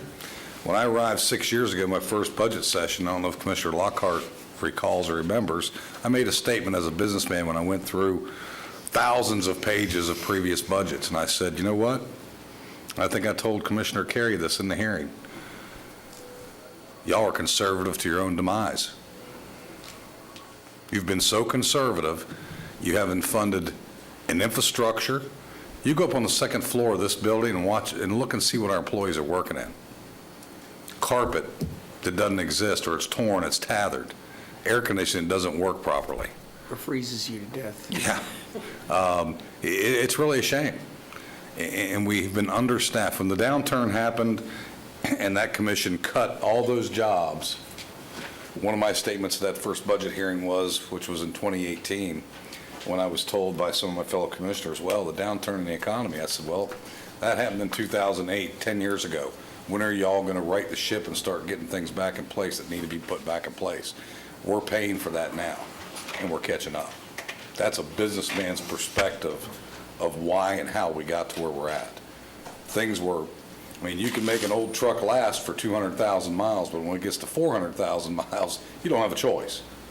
And that's what we are catching up from all those years back from 2008, getting back. And that's what the county manager has indicated, you know, what he has seen, and what our staff, quite frankly, was telling us 3-4 years ago. Look, by 2027, you're in a big problem.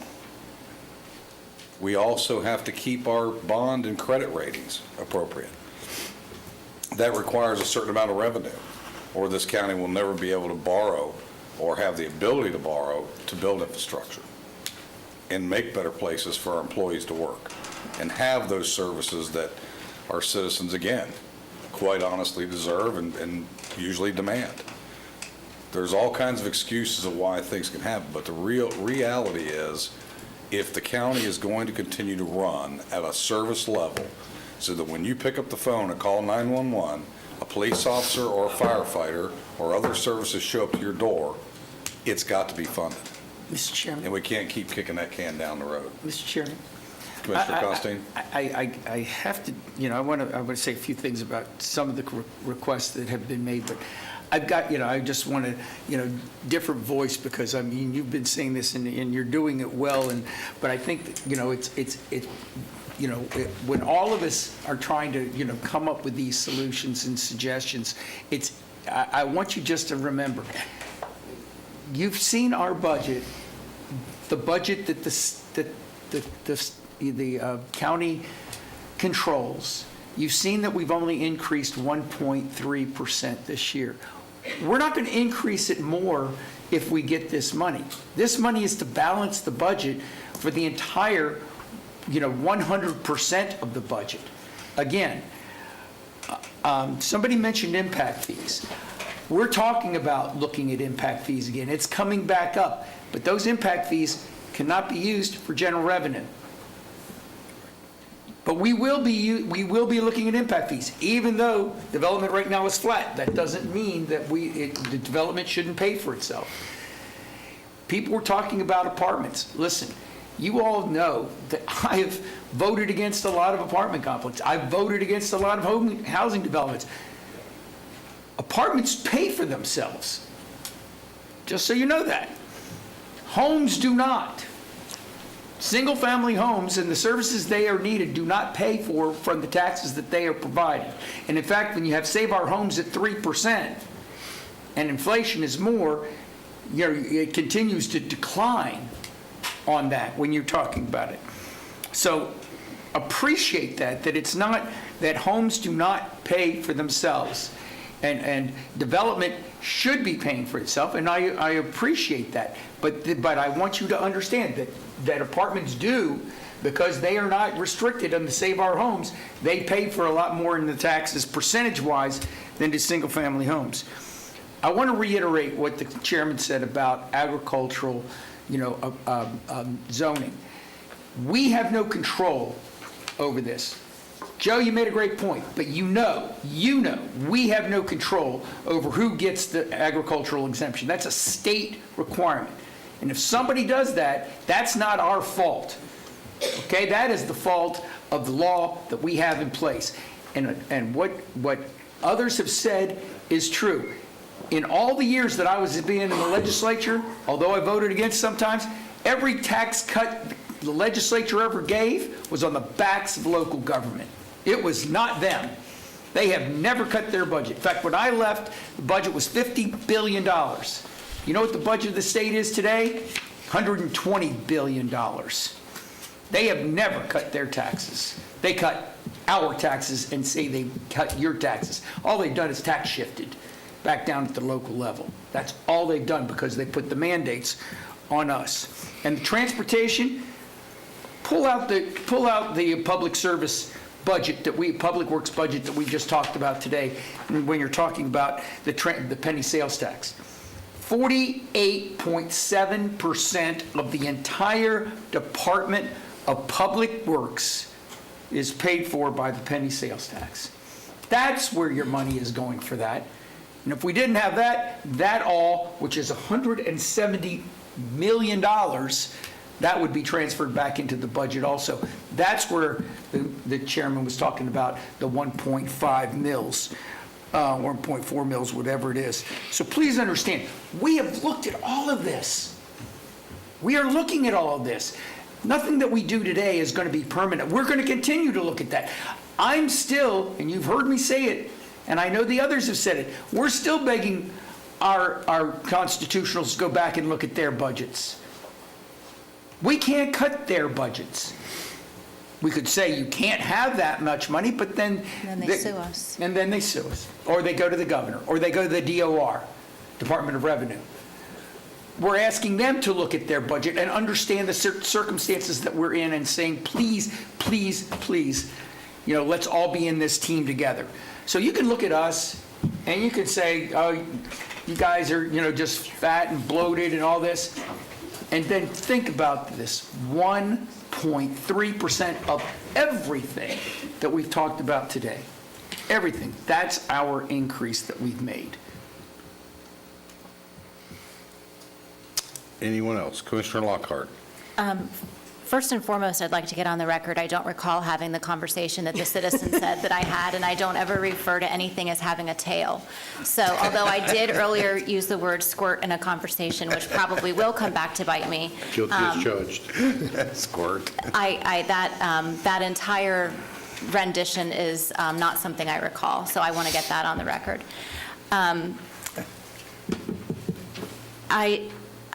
I got the same emails that a lot of you received, and our offices have been getting a lot of phone calls about the lady who read from the email that said that taxes were going up 16 some odd percent or whatever that was. Could we please get on the record what is actually being proposed? And I think we are not talking about increasing all of your property taxes. What we are talking about and what we say grace over is your county millage. So when you look at your total property tax bill, that is not what we are talking about. That is not what is increasing, and it certainly isn't increasing 16%. So I don't know if, Tim, if you would be able to go ahead and pull up you're welcome to use my house if you'd like to as an example for the assessed value. It's pretty moderate. And show what the 0.5 mil increase would be to at the average Seminole County home. With Save Your Homes and all the exemptions. Portability. Or, with whatever. Pick a homestead. Yeah, pick an assessed value, a taxable value, excuse me, not an assessed. Mr. Chairman, while they're doing that, can we take a 5-minute recess so it gives Tim? I think, didn't you already have that? I do. He has an example that's not your house. Okay, well, I was like, I'm offering, because I did my own. So I sent out responses to all of those emails. Some of them, I was soliciting feedback, asking. There you go. If we don't do this, do you want us to do this? And what I learned from a lot of that feedback that I received is that there was clearly some misinformation and some miscommunication, intentional or unintentional, on the part of the people circulating that information. So I wound up talking to and emailing back and forth with quite a number of folks who believed that their taxes were going to be going going up to an astronomical place that was going to kick them out of their homes, I think is what we heard somebody else say. People are going to lose their homes. So I just want to make sure that we are clear on what it is we're talking about. Tim, can you explain this for the public, please? Sure. So this example is a house with a market value of $550,000. Per the property appraiser, the average Save Our Homes cap, which is at 3% or CPI maximum increase on taxable value, is about $200,000. So this example would have a $350,000 assessed value. Then we are allowed to have an additional $50,000 in homestead exemptions, which would bring the taxable value to $300,000. Our current millage is 4.8751. So when you take the 300,000 divided by 1,000 times 4.8751, and each resident gets a 96% discount if they pay by a certain date, then their tax bill will be $1,404. The 0.5 mil adjustment would equate to $144 annually based on that same formula, which is about $12 a month. So the taxable value, the tax increase that we're discussing is about $48 per 100,000 of taxable value. Per year. Okay. Per year. Per year. Yeah. So I ask for that to be put out on the record and walked through, not because I'm saying it's insignificant, because every dollar is significant.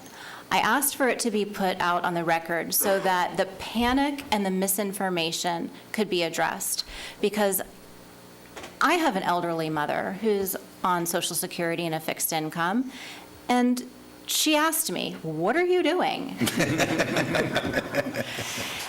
And I walked her through, like I walked through several other retired folks on fixed incomes last night via email, just to take the temperature down and to take away the panic. Because right, wrong, or good or bad, whether we do it or not, I just want to make sure that no one is spending the extra anxiety over this type of Now, most of the folks who I talked to last night, their increases were in the $3 to $6 per month, because they are lower income seniors and they've lived here for many, many years. So several of them were very relieved to hear that it might only be $3 or $6. Now, I'm not saying that that means it's nothing. It is. Every dollar counts. But I really want to make sure that people are not getting misinformed and hyped into believing that this is going to kick people out of their homes. And I'm sure that's going to not be received well by some people, but Otherwise, your mother would move in with you. no, I would pay her $12 a month. I love my You would mother. pay her She lives $12 next door. Next door is close enough. No, that's right. Chairman? Yes, Commissioner Herr. So I think the question, if you go back a page, Tim, is that if you live in a home that's got a just value of $550,000, which in our marketplace, typically the just value is well under what you would sell the home for, Well, even with the interest rates today, which, by the way, are not as awful as they could be. For those of us that lived through interest rates that were double digits and didn't think twice about it, you still made money on real estate when you invested and didn't rent. So this home is probably, would market for somewhere around $750,000. Is that person, now flip to the next page, willing to pay an additional $12 a month for the safety of the community? Because that's the overwhelming majority of the request here, is for the safety and security of our community. And so that's the discussion that I think we have to really be cognizant of. I think it is incumbent upon us to spend responsibly, et cetera. There's no doubt about that. I would also say that simple math is that our millage rate, county's millage rate, is 4.875. Give me a nod, Tim Jex, if that's correct. Yes. That is correct. That's the current. The maximum we could increase it based on today's vote would be a 0.5. And if I do very simple math, based on Sister Rose's education that she gave me, it's a 10.2% increase, not a 16 point whatever increase. And that is only of the county's portion. I'm not minimizing it, but let's at least get our math right so that we're not screaming at each other for nothing. So we've already brought it down from the email that was sent out to you from 16 to 10.2. Let's take credit for that, even though we don't deserve it. Impact fees cannot be used for operating expenses, and I know we've said it, but to be really clear, impact fees have to be looked at. They cannot be used for operating expenses, which means you cannot pay a sheriff's deputy with impact fees. Doesn't happen. For the record, I'll do my for the record, I did not say that we cannot cut. I did not say that. In fact, you proved that we can cut, because we've done that. What I did say is that we cannot cut our way out of this. And you all have actually said the same thing by virtue of the fact that you said, where's this message been? This is too long that we've announced. Mr. Gray has been saying this since the day he arrived, and I will say that your predecessor also warned us of this. But because we were very judicious with ARPA funds, we bought as much time as we could before we did this. So we did not spend the federal government gift. And I really am saying that sarcastically in case that didn't come through, because that is what drove a lot of this inflation. We did not spend that recklessly. We put that to the expenses, so we delayed this. Our revenue is not flat. I don't know where that came from, but Tim, what is the ad valorem increase to revenue based on expansion? 6.75%. 6.75%, so I don't know who said they were concerned about revenue is flat. Oh my God, what's happening? The roof ceiling is falling. That is not accurate. It's 6.75%. We just aren't living within the 6.75%. Although the county is, I'll say this so Commissioner Constantine doesn't have to correct me, the county is, not everyone can. Penny sales tax pays for infrastructure. It cannot pay for operating expenses, so I don't know how those got conflated. Renters pay approximately 50% more in taxes per square foot than homeowners. 50. They're paying their fair share. To a large degree, I know I'm going to get blistered for this with emails, but to a large degree, the number of apartments that we put in over time has actually smoothed this increase out, because we're asking for increases to pay operating expenses, and that's what they're funding. There were some good ideas out there that we heard and we took down, so not everything is a no. I noticed people were writing things down, and we do need to look at those. We need to continue to look under every rock. We need to continue to make sure that folks are paying their appropriate share to live in this beautiful community, and that doesn't matter whether you work here, just come in and use infrastructure, whether you rent here, whether you own here, or whether you're building here. We all need to pay our fair share so that we can continue to live in the community that we've become accustomed to. I do appreciate every one of you for being here and caring enough about the community to voice your opinion, though. That is really important, and I am truly grateful. And I am wildly grateful to Mr. and Mrs. Hyde in the back of the room who have had a significant impact on this budget, whether they know it or not. And to Commissioner Herr's point, on the apartments, that plays into that is almost 72% of the apartments are in the cities, but they're paying taxes for you and I in the unincorporated area to have that ability to do the things that their city has to pick up a lot of those expenses, their firefighters, their police, their other services, and that are beneficial. So, there's all that. But I also think I need to address, and it wasn't brought up here, but it was many of the emails I think we all received, this whole idea of transparency. All the budget documents for this county have been online for years. It's right there to be seen. We're mandated to have an audit every year by a third-party auditor. So if there was something going on that was not transparent or on the up and up, you'd be hearing about it. These folks with these lovely cameras back here would be interviewing each and every one of us, wanting to know why the auditor found some misappropriation of dollars. That has not happened. And in addition to that, we're spending additional taxpayers' dollars, because not only do we have an audit which comes with a certified CAFR that you can read, our clerk at taxpayers' expense prints another CAFR. So you have two CAFRs Citizens CAFR that they can go look at, and you've got the one from our third-party independent source that were mandated. So these emails that come out that say transparency, heck, if we were any more transparency, nobody'd be wearing clothes in this room. I mean, No, that's not a good, I can't get that out of my head now. No. But sincerely. Thank you, Commissioner, for making that statement. You know, I will tell you that there has been circumstances.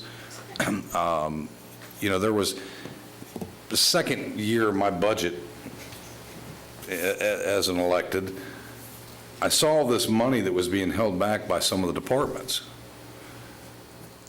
And I'd go in and ask, why has this been sitting here encumbered for 6 or 7 years? And I would go to Mr. Jackson, I go, if they've had it for 6 or 7 years encumbered and they haven't spent it, that needs to roll back into the general fund. If it was important enough 6 or 7 years ago, it'll be just as important a year or two from now. I think we've been able to get all that rolled back forward. We've done that. So I would say a combination of the carryovers along with the ARPA money, and I will tell you this board, when the ARPA money came here, our first response was, can we send it back? And we gave direction to our staff to get with the federals and say, can we send it back? And the answer was, sure, we'll spend it somewhere else, maybe in California, Colorado, wherever. And we're like, well, if we're going to do that, we might as well help our own people. So again, if it had not been from the ARPA funds, this would have been a lot quicker coming. And I will tell you, as a businessman and someone who prides myself on tracking numbers and finances, this is a pretty lean government. Pretty darn lean. So, for what it's worth. Commissioner Lockhart? I have one request and one comment to see if we can maybe address moving forward, as Commissioner Constantine started to get us down the path earlier. Jay, you have to hear me. The unfunded mandates PowerPoint, could you provide this to us in a spreadsheet with the year-over-year increase for each, so that we can make that available as a part of one of the things online, so that people can see not just what the unfunded mandates are, but how much they are and how much they've increased year over year? Because I think that, you know, when the question is asked, how did we get here, or what is happening, that's a huge piece of the answer to that question. The other piece of the answer to that question is, and I know others have already said it, we have a great sheriff, we have a great relationship with the sheriff, but that is absolutely by far and away the biggest expense that we are seeing, and it happened to us last year. There was a significant increase that was needed for salaries. And then at the 11th hour, there was another increase that was needed for salaries. We took that out of reserves in order to accommodate that. I mean, it was literally at the 11th hour last year. This year, coming in with the 9% or the 16 million, now 15 million, we didn't think last year, because of how big last year's increase was from his needs, that we would have a similar increase this year. I think it shocked all of us when it came in at that number. So again, if you're asking how did you let this get here, we didn't let it get here for those items for sure, and they are by far and away the largest issues that we're dealing with. I don't know how, in our current environment and in our current structure, we can prevent next year from being the same story, which is where I know Commissioner Constantine was going with trying to figure out, how do we restructure our revenue relationship with the sheriff.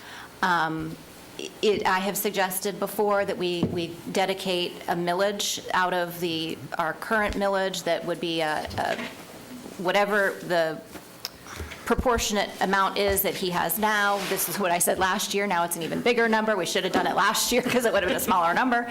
And start over with allotting him his own millage, and then that way while he would need to come to us to ask to increase his millage, but it is clearly just for the sheriff and sheriff's operations. If we did it in the form of, I think Commissioner Constantine called it an MSBU, I've also heard it referred to as an MSTU, there would be an opportunity to have it be just for those in the unincorporated areas. So if you are a property owner in a city that has law enforcement agencies, whether it be Altamont or Sanford or Oviedo, Longwood, who are all the others? I guess all of them. That MSTU for the sheriff would not be levied against your property. You're paying for your Oviedo Police Department and your Oviedo property taxes. You're paying for your Altamont Springs Police Department and your Altamont Springs property taxes. That is one way that we could think about levying differently for law enforcement, for the sheriff. I will never say never that I will never be able to predict or say that that won't happen again, because it's happened twice, 2 years in a row, where the request came at yes, he needs it. He says he needs it. We've gone through his budget line item by line item. We've poked, we've prodded, we've asked, come almost close to begging. I believe Commissioner Constantine, help me, help you, shared sacrifice. There was a whole big speech. It was fabulous. But at the end of the day, we still can't control it. And so if we don't commit to doing something different moving forward, we're going to be having this same conversation next year. So I want us with our team to look at how, because it is, so we have Commissioner Crusoe here from Winter Springs, and there's this competition, and I normally love competition. Competition is healthy. But when one city raises their starting salary to 65, the other raises to 66, and the other needs to be 67, and now we just heard Oviedo 68. So I asked the sheriff today at lunch, what are we doing? He said, well, I can't be the lowest. So where does it stop? So if past performance is an indicator of future, we're competing against ourselves. And if there's no talk of consolidation, we're going to continue to have this type of competition back and forth. Until when? Until when? What's the cap? We talked about caps. I don't know. So it's not an easy discussion, but we have to have it. Bob, are you? I'm ready. Commissioner Tawari, are you going to talk about that? Because I'd like to respond to that. Just go ahead and talk about that. So I'm happy to have the conversation. I'm not a fan of it, and I'll tell you why I'm not a fan. I'm not a fan of it because under that kind of guise or funding model, you have cities operating police, all good first responders and police. They do not have the equipment or the depth of technology that our sheriff's office has that supplements the city law enforcement, which would then have to fall on the cities, and all you're doing is shifting the burden, number one. Number two, all professions are cyclical. You may go 2, 3, 4, 5 years, it's law enforcement. Then you may go 2, 3, 4, 5 years, it's, firefighters. 2 or 3, 5 years, it's architects. A couple of years ago, it was nursing. Right. And we have to remember, we're coming out of COVID and the times where law enforcement was disrespected. People didn't appreciate law enforcement. So who wants to be a police officer?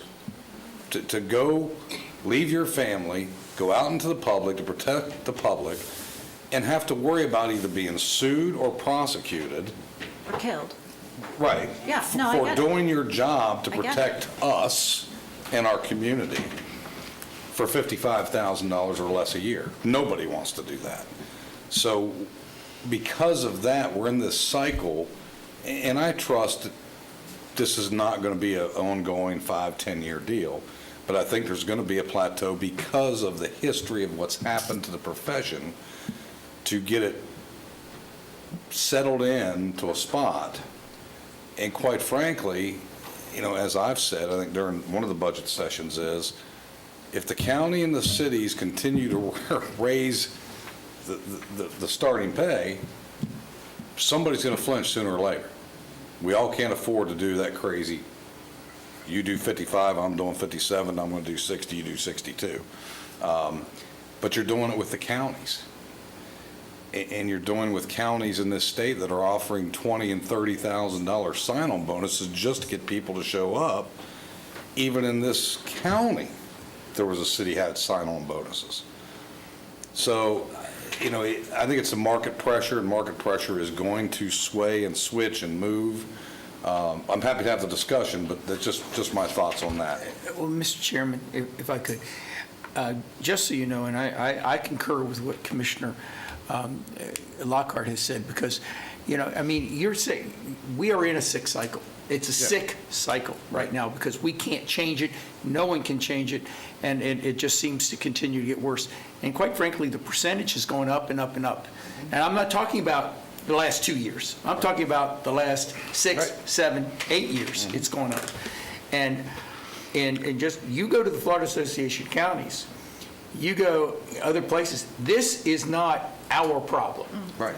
This is everybody's problem. Sure. And almost every county is looking at some form of MSTU, whatever you want to call it, but a thing where you have some sort of control over what's going to occur next time. Because as I've said, as Commissioner Lockhart has said, we're going to be in the same situation next year. And if we don't find a way to control these costs, all we're doing is just, increasing this year, and then we're going to be in, as I said, the same situation next year. I think more than just look at it, I think we need to direct the staff to really do some research, because I do believe that there is a way to also mitigate your concern about the cities, because the sheriff does work with the cities. It is first response. There is part of it that can be put in with the cities. So there is percentages that can be done. And I think that is the way to control long-term the costs that we're looking at right now, that if we don't do something, we are not addressing the long-term problem. We're addressing the short-term problem. And we need to address the long-term problem. Hey, Commissioner Delara, you've been patient. Thank you, Mr. Chairman. Just to discuss this one topic, then I'll go on to what I was going to say, was when you talk about the 7 cities, and all of them are great, they all have their assets, and it's an asset to the entire county. Law enforcement at the city level is the police chief. He's appointed. The sheriff is elected. That is the chief law enforcement officer for the entire county. There are certain services that the sheriff provides for the 7 cities, like you just hinted about. There's also probation that we provide. There's also the jail that we provide. There's also homicide that he provides. There's a lot of different aspects of it that he'd be better to discuss with us than I would, because that's not my area of expertise. But what I like about having the sheriff in our general fund is it's a partnership. Sometimes partnerships can be kind of rough, but it's a partnership, and I think it works well as with the 7 cities. One of the things that I'm going to commend the residents here today is that when they did speak to us today, they could be in disagreement with us, but they're doing it civil. Very civil. And I'll also tell you about the 5 of us, as well as our county staff, we're also very civil with each other, even though we don't always agree, which we don't. But we're very civil about it. It's not over yet, Bob. Hold for it. There's still hope, right? There's still time. Commissioner Harry, you make an excellent comment. We can joke with each other to a point, but we're still serious. We all do it to a certain degree. Commissioner Lockhart talked about who in the right word wants paving. I said, I love paving. Remember that, asphalt? Asphalt. But the point I'm getting at is that we do take our job very serious, but we have a lot of respect, not just for ourselves, but we have a lot of respect for the community. And so I want to thank you all for talking to us. And everyone that I spoke to on the phone over the past couple of days were very respectful. And there's a couple of people that, they're very upset on any increase, even though it could be $12 a month. What do you tell that individual? Because $12 a month for someone, and then someone else could mean something totally different. You just don't know. You don't know what their circumstances are. That's right.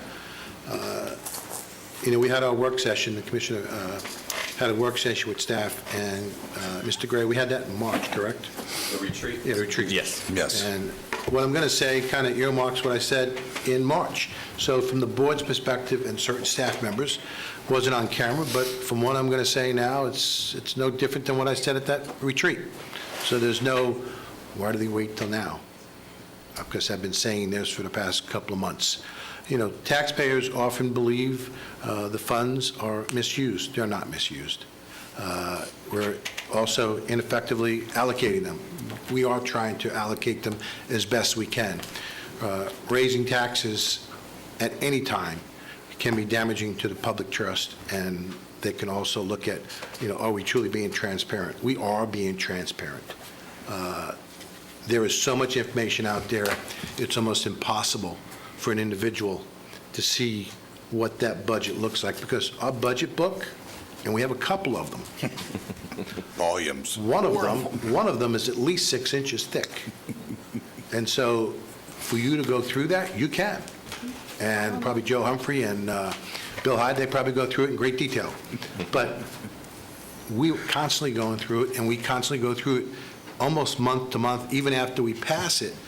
So because there's numbers that could be forgotten, or not maybe forgotten, but maybe not remembered correctly.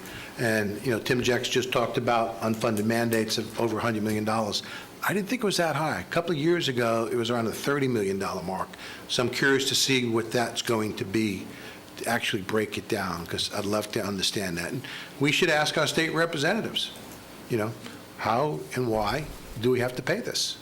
We all talk about it, but there is that. There's another opportunity that is going to be happening in the next couple of years, maybe by 2026. Tax reform, but probably on the ballot. The governor is talking about doing away with property taxes. I don't know how that's going to work, but we're all going to have something to say about it at the polls, at the ballot. So that's going to be interesting. Raising taxes can be impacting to the working family as well as small businesses, and especially our people that are on fixed incomes, the seniors. I really feel for them. My concerns in this budget, I believe, and I've spoken about this, that we need additional time regarding this trim notice, to have this work session today and actually approve the trim notice. I've expressed to staff a couple times how that's kind of difficult, and I know that Mr. Gray has heard me say that in my office for the past couple of months. We should be focused on how to reshape our government, because I think that we have to live within our existing rate that we presently have. Raising taxes, as some of us just talked about it, is only a temporary solution to the budget shortfalls, so we have to restructure ourselves. I truly believe that we should be focused on reshaping our organization to operate more effectively and efficiently without further burdening our taxpayers. Our county, like so many other counties, our county is a microcosm that you can see nationally. So many communities around our nation, everyone's looking for tax relief. And I can't tell you who wouldn't be looking for tax relief. We have to have a smart plan to move forward. We have to reshape and reorganize our government to meet the current needs. We have to evaluate and revise our department structure and our staffing levels. And again, I'm not trying to say I'm not going to defund anyone, but we have to restructure it so we can properly fund them. We have to eliminate duplicated services and streamline the process, not just in the county level, but include the 7 cities. I will tell you, back in 2006, I believe it was, we had a meeting with all 7 cities and the county, and everyone did everything the best and everybody did everything the cheapest. I remember sitting in those meetings. And the only thing we came up with was that the county would take over mosquito control if we didn't charge the 7 cities. Remember that, Commissioner Lockhart? Vividly. Oh, yeah. And that's the only thing we could come up with. And it was only supposed to be a pilot program for two or 3 years at the most, but we never went back to the cities because the cities should be doing their own mosquito control, but now no one wants to give it back to the 7 cities because we've been doing it so well. Well, of course we've been doing it well because it doesn't cost the 7 cities. And it's also that way with dispatch. I remember in 2002, when I was with the city of Oviedo, they used to do their own dispatch, but then the county took it over because they could do it better and cheaper, and it wouldn't cost the 7 cities. It wouldn't cost that city. So of course they would say, take it over. I believe our main focus should be on our core services. It's important to set the right priorities. We need to protect the services of our public safety, obviously law enforcement, as well as fire, all the first responders, and infrastructure. It's important that we prioritize the funding in these areas to have the greatest impact and need. I also believe that we should lead with innovation now that we have AI. We talked about it a little bit today. Responsible and respectful to the taxpayers and reshaping our organization so we can be more effective and efficient without burdening our taxpayers. I said some of this back in March, but I expanded on it today. That's how I feel.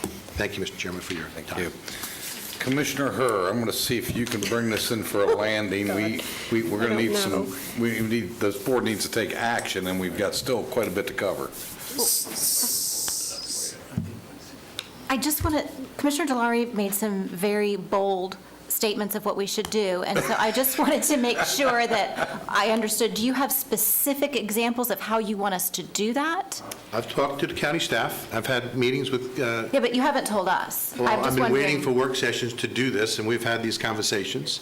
Well, And, I did talk about one of our work sessions to talk about dispatch, having, you can pull dispatch aside. So let me just say this. I don't disagree with Commissioner Lockhart. How does that further the narrative of why we're here today?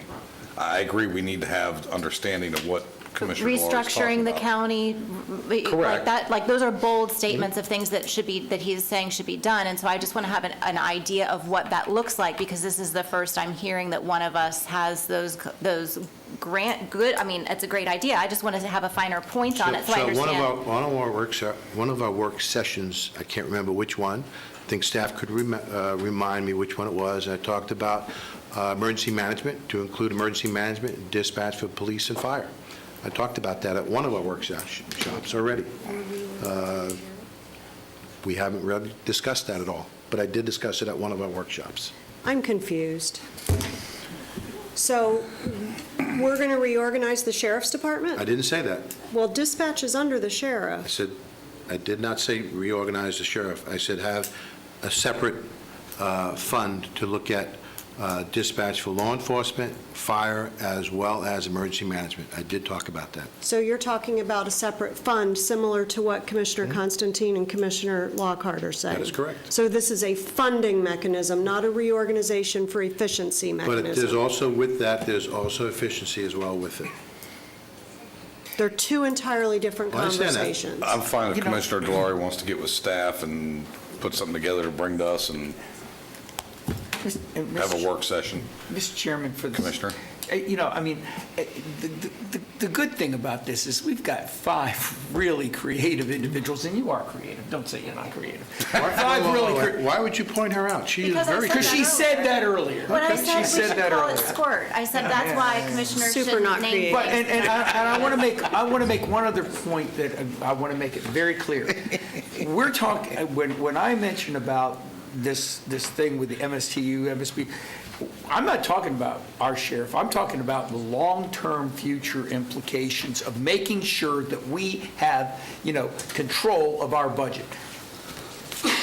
Sheriff Lima and everything is great, but I want to just say one other thing about all good deeds are punished. Do you know that in 1994 the general millage was 5.2714? If we never had changed it and cut it, we wouldn't be having this question or discussion at all. And since 2010, the ad valorem, Tim went over this, but let's be realistic. Since 2010, this ad valorem has not changed. How many people can say that about their salary since 2010, 2011? I'm a small businessman, I might be able to say that. Well, that's because you own the business. We're talking about owner's earnings, we're talking about salaries. Right. It's splitting a hair over Yeah, here. he's big split in the hair there. Okay, so Commissioner Herr, I think you had some additional things to add, and then I'm going to be looking to the board for direction. Yeah, I mean, if Commissioner Delary has those specifics that he would like to not necessarily share them all here, but wants to share them with us through the county manager, I think that'd be great. Sure. Well, I do want to get on the record that we have had 3 work sessions on the budget and lots of opportunities, including every constitutional officer that came here, took their time, brought their staff, walked through their detail, and if we had an opportunity to push back, there was an opportunity that was proposed. So I do believe that everything that we asked you to do in that workshop was done. And I think we are just faced with a hard decision. And the reality of that is, and I did say this in the workshop, is that when you are faced with a hard decision, you are elected to lead, and leadership sometimes is painful. And so with that, I actually am prepared to make a motion. Please. So are you prepared? I'm ready. I move to approve the fiscal year 2025-26 proposed millage rates and set the date, time, and place for the first public hearing to tentatively adopt the fiscal year 2025-26 county budget. First public hearing, 9/10/2025 at 5:30, right here in the BCC chambers. And the second public hearing, 9/23/2025 at 5:30 p.m. here in the BCC chambers. Second. Got a motion and a second. Any further discussion? All those in favor? Aye. Opposed, like sign. Nay. 4-1. All right. And for the record, Tim, if you pull that millage slide up, the proposed, that's what, Correct. correct, okay. Yes, that is The proposed. what staff was asking for dates and so forth, so we're good there. So our first public hearing will be tentative budget adoption, Wednesday at 5:30 p.m. on 9/10, and 9/23, second public hearing, final budget adoption, which is a Tuesday at 5:30 p.m. Correct? Correct. Okay. All right, let's take a quick 10-minute break. We'll be in recess for 10 minutes.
We need our creative commissioner.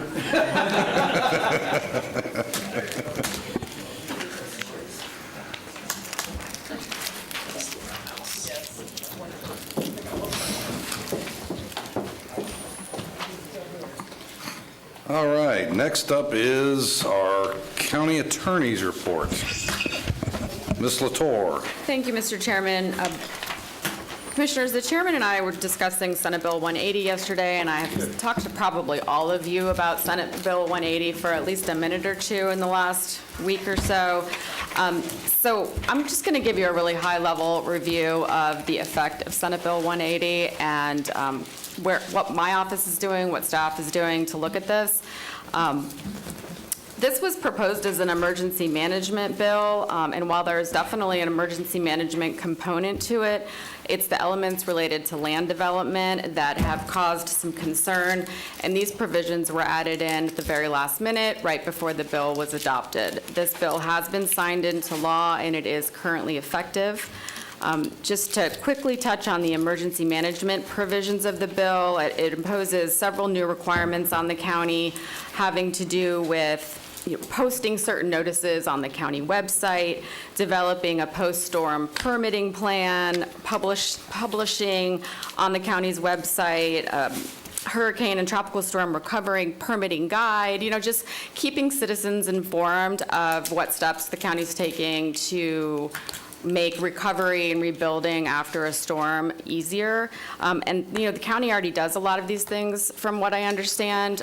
It would be my recommendation that we formalize these into some sort of policy or procedure or regulation if we don't already have that, just to ensure that these things are continued to be carried through the years, in the future, not just because we already do them.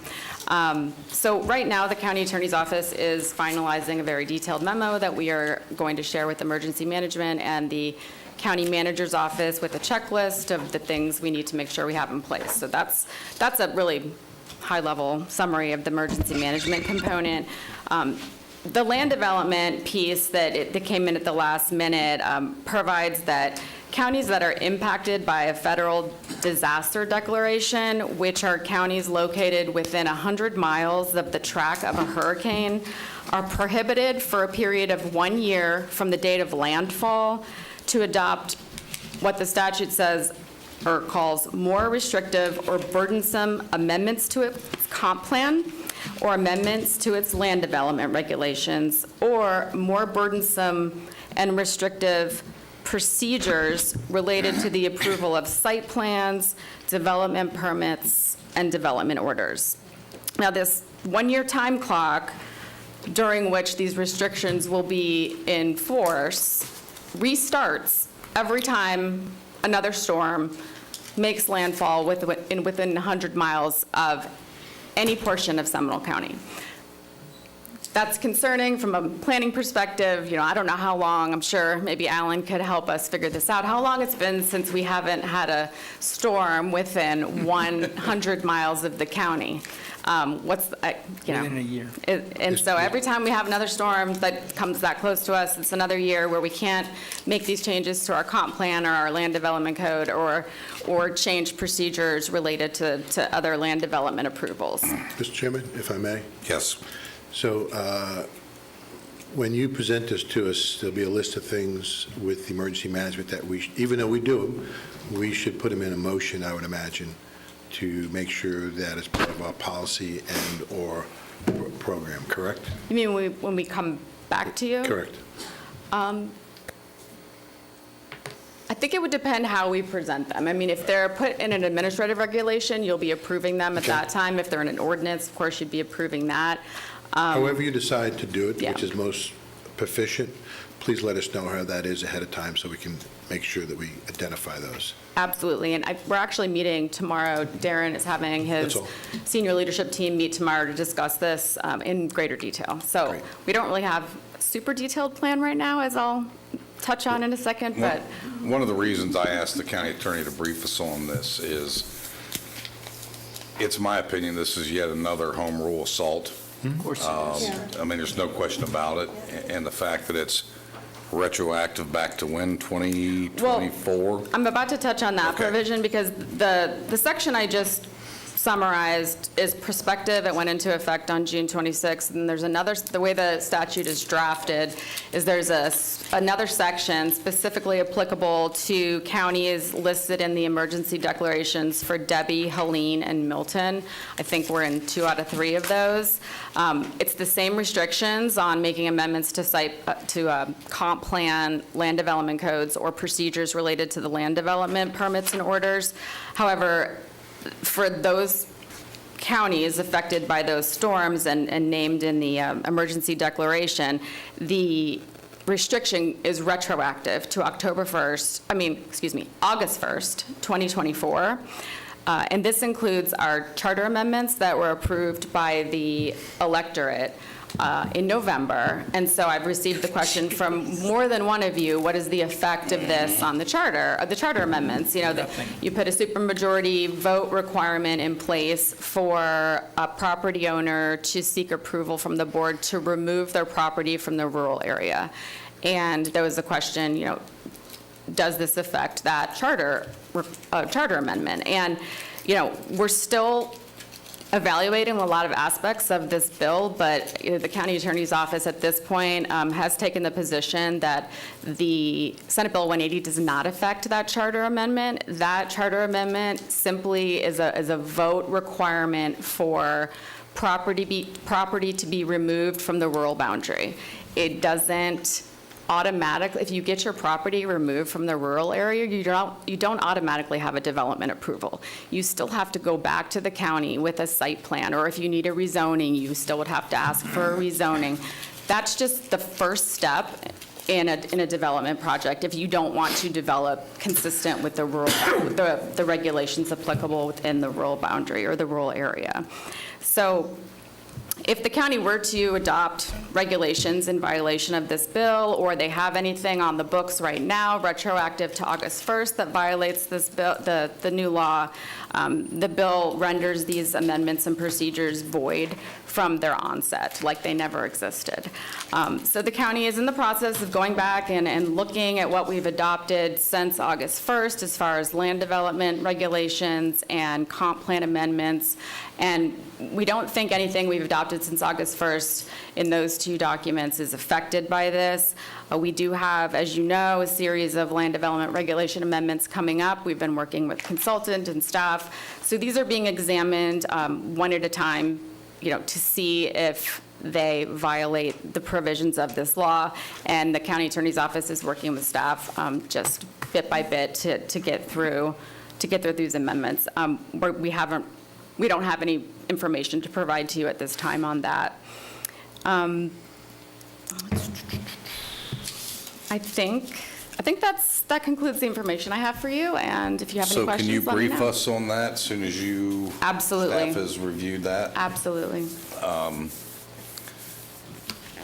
I don't know what the thought of my fellow commissioners are, but, you know, the continued assault on home rule is problematic and it seems to be becoming more and more the norm, or pushing the envelope than it was, you know, even 5 years ago. So, I think we have to look at these assault on home rule very closely, and whether we want to possibly join with others in taking action legally. Other counties are obviously in a bad spot more than we are, is what it sounds like. But I look forward to that briefing so we can perhaps discuss that further. I mean, the point to me is, why are we even here if the legislature is going to continue to do some of the things that they want to do? They want to come. Trash collection. They want. Yeah, they don't want that. They want us to come to them and ask for permission. Correct. Which is not why we were elected or placed here. So I don't know what everybody else's thoughts are. If you have any comments, fine. If not, we can move on. I think it's going to be on an as issue basis comes forward.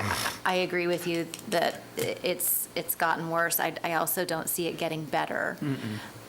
So we'll just need to stay in close tabs and decide which things are the most egregious and what affects us the most and affects the citizens. I think that's really ultimately what it is. I mean, Right.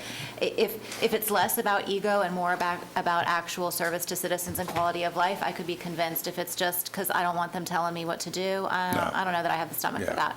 I might not want them to tell me what to do, but I'm not sure I'm not gonna go to the mattresses over that one. But if it's really going to negatively impact our citizens, I could. Going to the mats. That was the mattresses. We need to look that up. No, it's Matt. It's not mattresses, it's Matt. What movie was that from? Your creativity's really over the top Commissioner today. Lockhart, Come on. you're referring to a movie now, which I do understand. I watched that movie, too. It's the bad Commissioner Herr, did you have some? I'll get us back on track since I got us off track. Now I'll I gotta take Google it. responsibility for to Google it. I would say that I agree with everything Commissioner Lockhart just said, and you said as well, Chairman. I would add to it, though, that if other counties are taking action or if there is a groundswell, I would like to be informed about that. So maybe we can stay in the know about that. I know FACT keeps us informed, but that may not be the only place where we find out that information. So I think that would be helpful And as the well. only two that I'm aware of right now is maybe Volusia and Orange. Yeah. Mr. Chairman, it's all on a case-by-case basis at this point. There's no broad-based concern. Yeah. That's helpful. Okay. Anything else? No. That's all I have for County today. Manager, do you have anything else for us today? You've given us plenty. Yes, I'm going to give you a couple good news things real quick, Okay, though. But great. I think, Ms. Johnson, when do we have that coming back to the board about Senate Bill 180? We Next month? have a land development code update on September 9th, at which time, because some of the things being proposed may be kind of wrapped up with 180, we were going to also talk about Yes, 180. so that'll be coming back, too. Okay. Two things, real quick, great news that, and Chairman, you mentioned it earlier with our utilities and our admin staff here about our water and sewer revenue refunding bonds that we had done, and that we had actually, it resulted in the final sale of $5.7 million worth of savings. Oh, nice. And it will actually, our cash flow savings is going to be about $2 million through 2036. So I appreciate that the team, our financial team is very strong on that. So I just wanted to mention Great. that. You did. And then I have Mr. Guy Cunha, our Economic Development and Tourism Director. If he could come up, you already know this about Boomba Park, but he has the actual plaque that I wanted him to present. I have it here, but you can, I'll be Vanna White, and I'll give it to you all. But go ahead. Thank you. For the record, Guy Cunha, Director, Economic Development and Tourism. So it's our pleasure to announce that Newsweek this month announced the Boomba Sports Complex as the #1 voter's choice for sports complex for youth sports. Nice. So very excited about that. The campaign.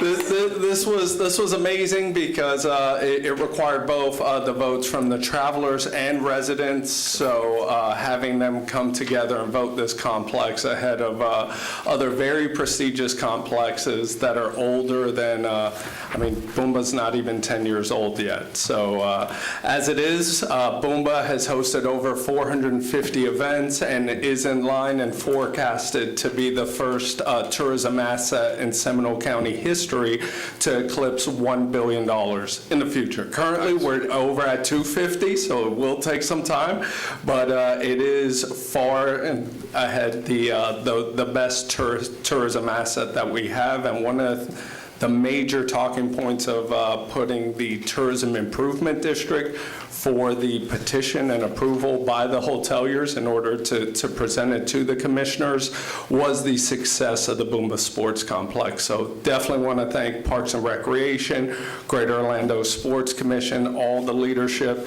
Less than 10 years ago, the county made a decision, and it's recognized nationally. Thank you. Great, thank you. That's all I have. Good work. That's awesome. Fantastic. All right, District Commissioner reports. Commissioner Delary. No report, please. Okay. Commissioner Constantine. Well, then I'm going to be real quick. I did want to say that the Central Florida Zoo had a board retreat up in Jacksonville. I attended by Zoom, but they went and checked out Jacksonville Zoo. As you all know, I have been to both the National Association of Regional Councils Conference and the National Association of Counties Conference recently. In both cases, I brought back a lot of material, and in both cases, a lot of the discussion was about microtransit. And so a lot of that stuff is coming back to us, and I did that. I don't have to tell you that we had a wonderful, even though the rain, a number of different celebrations during the July 4th holidays. And I also want to congratulate Commissioner Delory on the Greenways and Trails. I believe that he was the speaker at the opening of that here in Seminole County. That young man that we all have, we're very proud of, Mr. William Watts, did have his Eagle ceremony this past weekend. Yep, and the city of Castleberry will have a ribbon cutting on their Castleberry Wheel Park West. I hope there are no injuries to that thing, but that's quite the project they've got there. And I know that our own Seminole County Fire Department's Boys and Girls Back to School Bash is going to be July 31st in Altamont Springs, East Altamont Springs. I did want to tell you that the Council of Local Governments is going to have a meeting on August 6th. We're hosting it, and we are going to have both Christian and Alan speaking on the upcoming hurricane season, Christian speaking on microtransit to all the other cities. I had here to congratulate Boomba, congratulate the library, but we've done both of those. But the Solid Waste Division earned a recognition for the most outstanding public recycling program in Florida, so they received that. Emergency Management's Catherine Valentine, Mitigation and Resiliency Manager, was selected as the recipient of the Miles Anderson Heart of Mitigation Award by the Florida Disaster Foundation. Congratulations. And the Seminole County Financial Health, and we probably should have said this while some people were here, has been affirmed by two of the nation's leading credit agencies. Moody's has upgraded the county's water and sewer revenue bonds, and S&P Global Ratings has reaffirmed the county's AA+ bond rating and raised its outlook from stable to positive, noting the county's strong long-term planning and capital management. And last thing, Commissioner Zimbauer's catching up to me in age. Happy birthday last week. Not quite that far yet. And that's mine. Well, Commissioner, I want to take a moment and just recognize your Lifetime Achievement Award from Florida Association of Counties, the Marlene Young Lifetime Achievement Award for your more than 40 years of service to the people of the state of Florida and here in Seminole County. The third time it's ever been awarded, so congratulations. Good work. He made me carry the award. Just to let you know. It was too heavy. Actually, he was getting all the congratulations when he was carrying it too. Commissioner Lockhart, and I think you have two appointments. I do. I have a motion to approve Tyler Winnick, who you all were introduced to this morning, to the Historical Commission for a term beginning, he's completing an unexpired term, so the term would be ending December 31st, 2026. Second. Motion is second. Any further discussion? Seeing none, all those in favor? Aye. Opposed, like sign. Carries unanimous. My second appointment is for Mr. Nick Balovich to join the Parks and Preservation Committee, also in an unexpired term ending December 31st, 2026. Second. Motion is second. Any further discussion? Seeing none, all those in favor? Aye. Opposed, like sign. Carries unanimous. And I know that you are wanting to do the board appointment for Mr. Ulberg for the CAC committee, but I do want to bring up a topic about appointing citizen advisory committee members to Sunrail that you all need to decide what you want to do. According to our interlocal agreement with the other partners, the CAC board members have term limits. Okay. They are 3 one-year terms, and then you are supposed to be done. So these are people who are supposed to be riding Sunrail regularly that serve on this committee. Okay. There's a definition of what's regular. So has Mr. Oldberg already served 3? He is not. Okay. But Ms. O'Brien has. Okay. And so her term is up. She has completed 3-year, single-year terms and is now, according to our interlocal agreement, term limited out. She is willing to serve again, but we would have to ask for an exception to our interlocal agreement to do that. What's your recommendation? My recommendation is that we thank her for her many years of service and we find another citizen who rides so that we are not, if we're going to ask for an exception to the interlocal agreement, I'd like it to be for something more substantial. And we don't have O'Brien on this agenda. Correct. That's why she's not on this agenda, because Right. I wanted to wait to get the direction from you on whether you all wanted to go Okay. through that process of getting an exception. Mr. Chairman, So you want to take nominations for citizen advisory person? If you all know someone who rides Sunrail regularly, who would be a good person to serve on this advisory committee, we will need someone to replace Ms. O'Brien to serve with Mr. Oldberg. It might be tough. You probably can't count that on one hand. Actually, there are a lot of people who ride it. and Really? There are a lot of people who ride it. From this county? Yes, Okay. including Oh, come on. Commissioner Patrick Austin, who rides it, City of Sanford Commissioner, rides it every day to and from his job in the courthouse. downtown I know a Orlando. lot of people that use Does it. being elected preclude them from being on the board? It may. I'd have to double check that. Can we just keep her on the board until we find an alternative? Is that reasonable? I'm not sure what the rules are. I would be happy to do that Yeah. if that's the case, but. Why don't we do that? But I agree. Let's save our chip for a bigger prize. Okay, all right, thank you. That answers my question for that. And if any, I mean, seriously, I think we all will know someone if we ask around who rides. You may not realize how many people actually I ride it. really do.